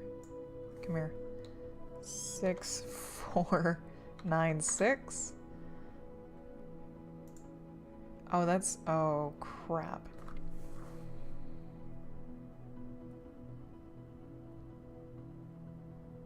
It's fine. It's fine. Computer's not locked up, but GIMP maybe. So what I failed to do was get rid of the white on the outside of all of that yellow. So essentially what I'm looking at is this. It has the measurements whatnot. I should have cut out just the little yellow bits. So I could like have a loose template of like where the spine is, where the bleed is.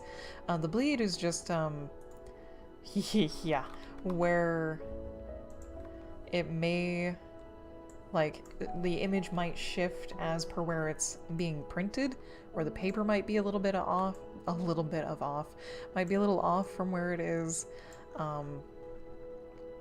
that sort of thing. So I wanted to, oh dear, come here. Okay, now we have the fun of doing this again and hoping it, okay, so I don't know if I can save this. I'm just like, I hope things don't die at this point, because this is huge. This is very, very huge. So let's do this again. 15502. By still too tall. So this doesn't seem right. 6496. It'll fit, but yes. They might tech. They might. Got about 17 minutes left in this sprint.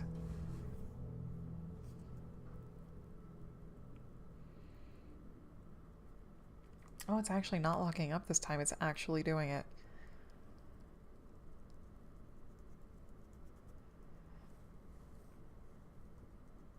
This would be like a wall, like the size of a wall. just saying. That is how big this is. Look how long it renders to friggin'... Oh my god. Hurt. You can do it. Okay.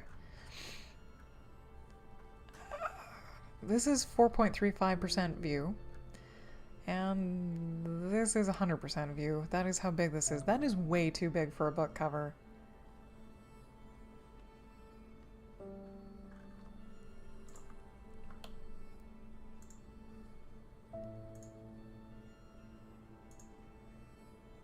It is way too big for a freaking book cover. And of course I do 750 DPI instead of 300 DPI because that's just how high a resolution I like to be. This worries me. This actually... Oh, look at that save. This worries me.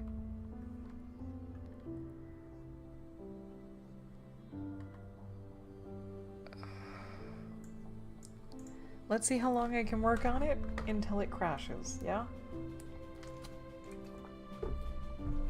Let's try that. Okay. Okay. Oh.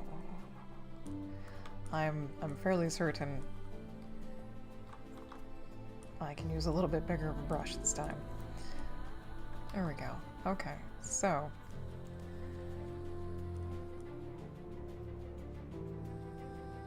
sure.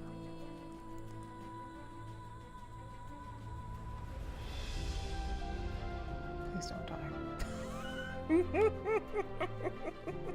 Oh my god! Oh my god, no. Okay. Okay. I kind of would like something along the lines of this. Oh my god. That's what Control Z does. So, a focal point somewhere down here that expands out into a focal point somewhere around here. And then there's just like extra garbage here and extra garbage here. So like, I'm just gonna use basic shapes. Like, I don't even care. I'm gonna scribble the absolute crap out of this. There's Hummer. And then I don't know how big a goose is compared to not Hummer. I don't know how big a goose is compared to Hummer. So that will be Goosey, except his body is gonna, oh Christ. It's gonna shrink in a neck because, you know, foreshortening. I don't know how to do this properly, by the way. Not right now, not with my scribbling. So there's that. And then some treetops. Like, I want this somewhere here to be in the ground. I don't know, treetops. With his squirrel, I don't know, squirrel brothers in the treetops, little floofy buggers. These are called squirrels at this very moment. And then like squirrel dad with his arms crossed, floofy tail, back turned, not really noticing anything, and then maybe other little animals. I don't know. I don't know. Oh, Ram, you're pretty psyched after all those sprints. Yes, Melody was sprinting all day today. All day. And I'm just barely eking out a little bit after her on the sprinting side. So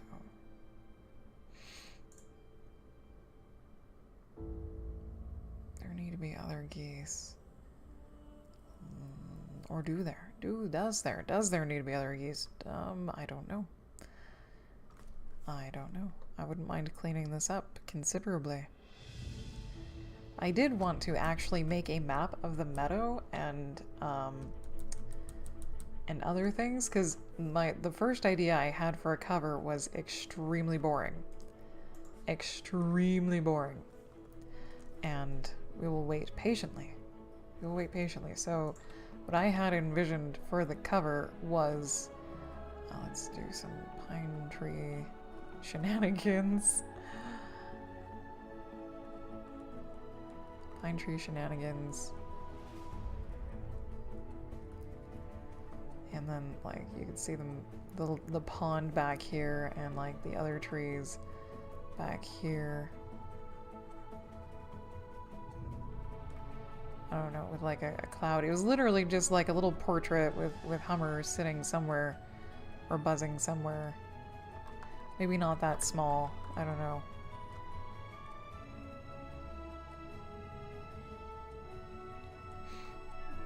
Anyway, other little crap. It was literally just the meadow. Better laid out than that. Like, that really wouldn't catch anyone's attention. So why not? I wanted to also kind of design this like a Star Wars movie poster. Yes, Pine Tree Shenanigans. Shenanigans, indeed. Let's see. We'll also wait for that to do its thing. So, in Star Wars, they actually follow a formula so they can get in like a dozen different characters. And Sharp's face, the eagle's face, would be like the main dude. And his body would kind of fade off. Watch out. And then, of course, you'd have one leg, his little goose body. Hummer would be front and center with his little bird body. Oh god, this looks awful. This is sketchy. This is messy sketchy. And then like the Squirrel Brothers kind of popping up around here with Roxy. Put an R there. And I don't know. Chiff down here. Chiff, I know those are not squirrels, that's Chiff. These are brothers. And then other, like the deer family, maybe? I don't know. But have like Sharp the eagle looming in the background because he's the bad guy, but it would really be the weather. It would be stormy, cloudy weather that was kind of, basically climate change is our enemy at this point. Oh, another little animal of some kind would be down here. Maybe the prairie dogs. I won't remember any of this, I'm sure. And just other little dudes, dudettes, things. But then I don't know what I would do for the rest of this. There we go.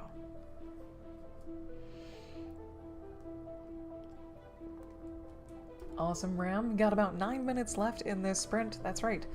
This is a sprint. If you guys want to actually click the link and join, you can, but you do not need to. You can simply listen to the stream.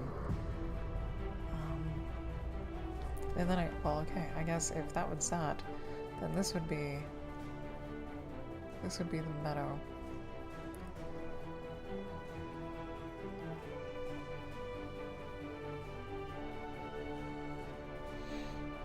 With like logs and crap and burrows and crap and little critters running around. Hello. Well, these are trees. These are trees, which would probably bleed onto the spine a little bit. And then the flap, the flaps usually have writing on them, right? And they would just be like gradient colors, maybe. God, this is too big.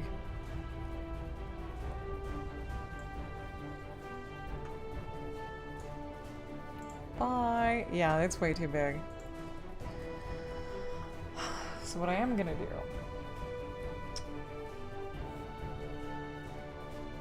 is I'm gonna reopen GIMP and then take screenshots of every one of those sketches.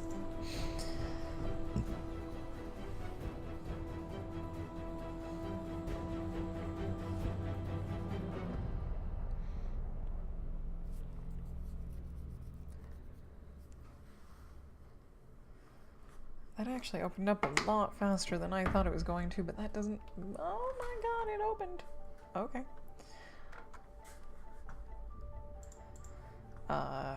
No. Okay.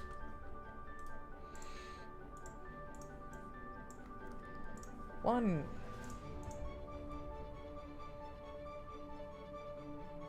That was my really boring idea, so I'm not gonna do that one. So I really only had two.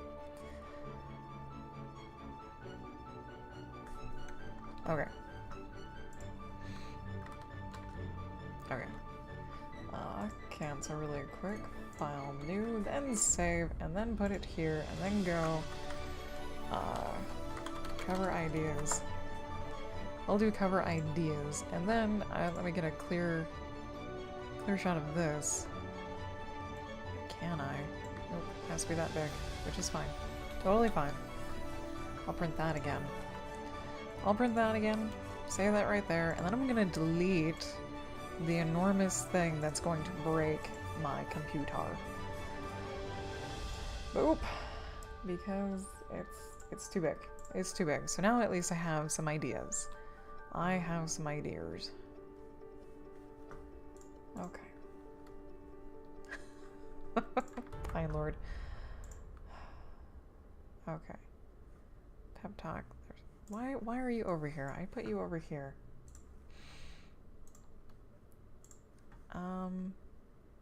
But this. Okay, that's where I found that. And this is, oh Christ, this is a whole bunch of numbers I don't want to look at. I would really just like something, like I would love something just like this, except an actual, red squirrel, template. I can close that. I can close that. We've got 5.5 minutes or so left on this sprint.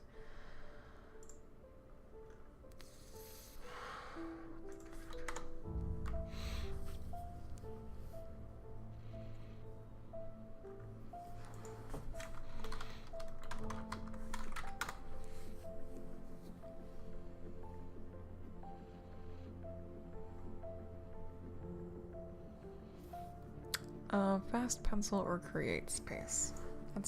Let's look. Oh, fast pencil. There we go. Holy, okay.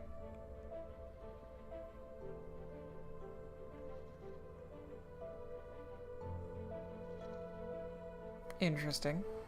No thanks.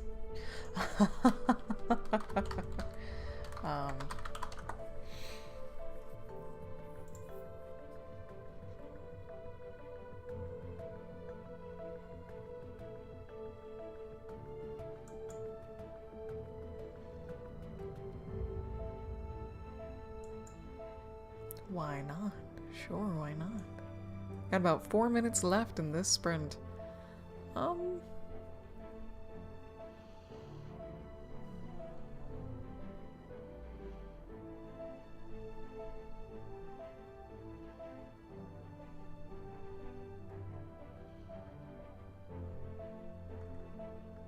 Close.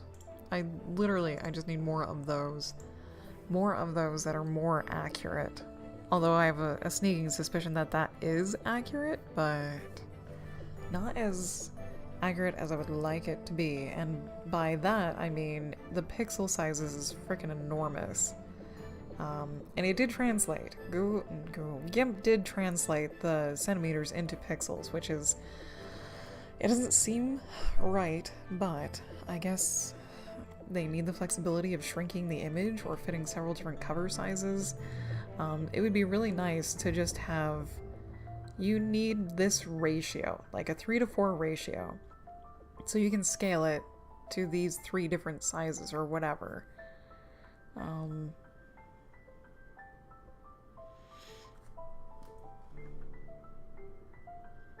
I might have to actually, like, contact somebody, or like, here, we'll do ebook, because I think that's as far as this will get, is an ebook.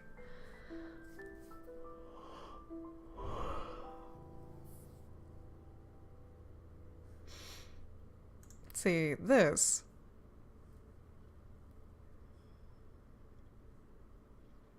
seems more accurate pixel-wise instead of centimeter. Here's the resolution's tiny, but this, yes. Although that's almost a square. Why is that almost a square? Books aren't that short. I don't know. I guess I will be figuring this out over the weekend. And since, okay, I have a couple of minutes, yeah, little less than 2 minutes left in my stream as well as a sprint. I don't know what I'm going to be doing for the rest of the month because I would like to give the words a rest. I'd also like to give my voice a rest. So I will probably be doing art sketches, or I'll be finding, because I want to illustrate pieces and parts of this, so I might go through and highlight things that I would like to sketch out of the book. I will still be doing sprints. I'll have the timer up here and everything, and I'll go back to my regular formula of 20-minute sprints with 10-minute breaks. On the hour is when sprints will start, and on the half hour, sprints will start. And yeah, and during those sprints, I'll be arting or whatever, what have you.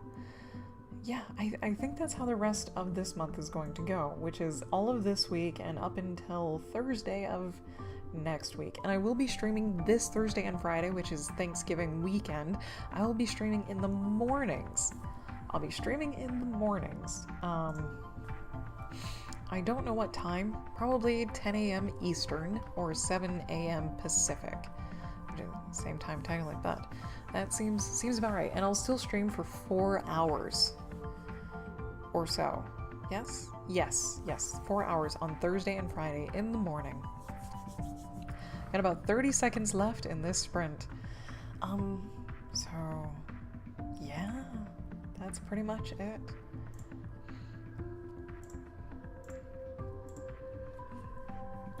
I'll probably be doing some character designy stuff, or I don't really need to. I don't know. I'll have to think about it. 10 seconds. I'll have to think about it. 5, 4, 3, 2, 1. Bing! Time's up. Time's up, and that is going to be it for me today. So thank you everybody for watching. I greatly appreciate it, especially you lurkers and new folks. Hello, how are you? I hope you're doing well. Hope you had a great day today, or you're gonna have a great evening today. If you're doing nano, good luck, have fun. If things seem to get a little overwhelming, make sure to take your breaks, rest a little bit, maybe read the pep talks on the nano website. They are very useful, inspiring, and let you know that you're not alone in how you are probably feeling about now or always about your books. And yeah, if you are new around here and you would like to know when I go live, you can follow me on Twitch and on Twitter at JasmoColors, and I will catch you guys all next time.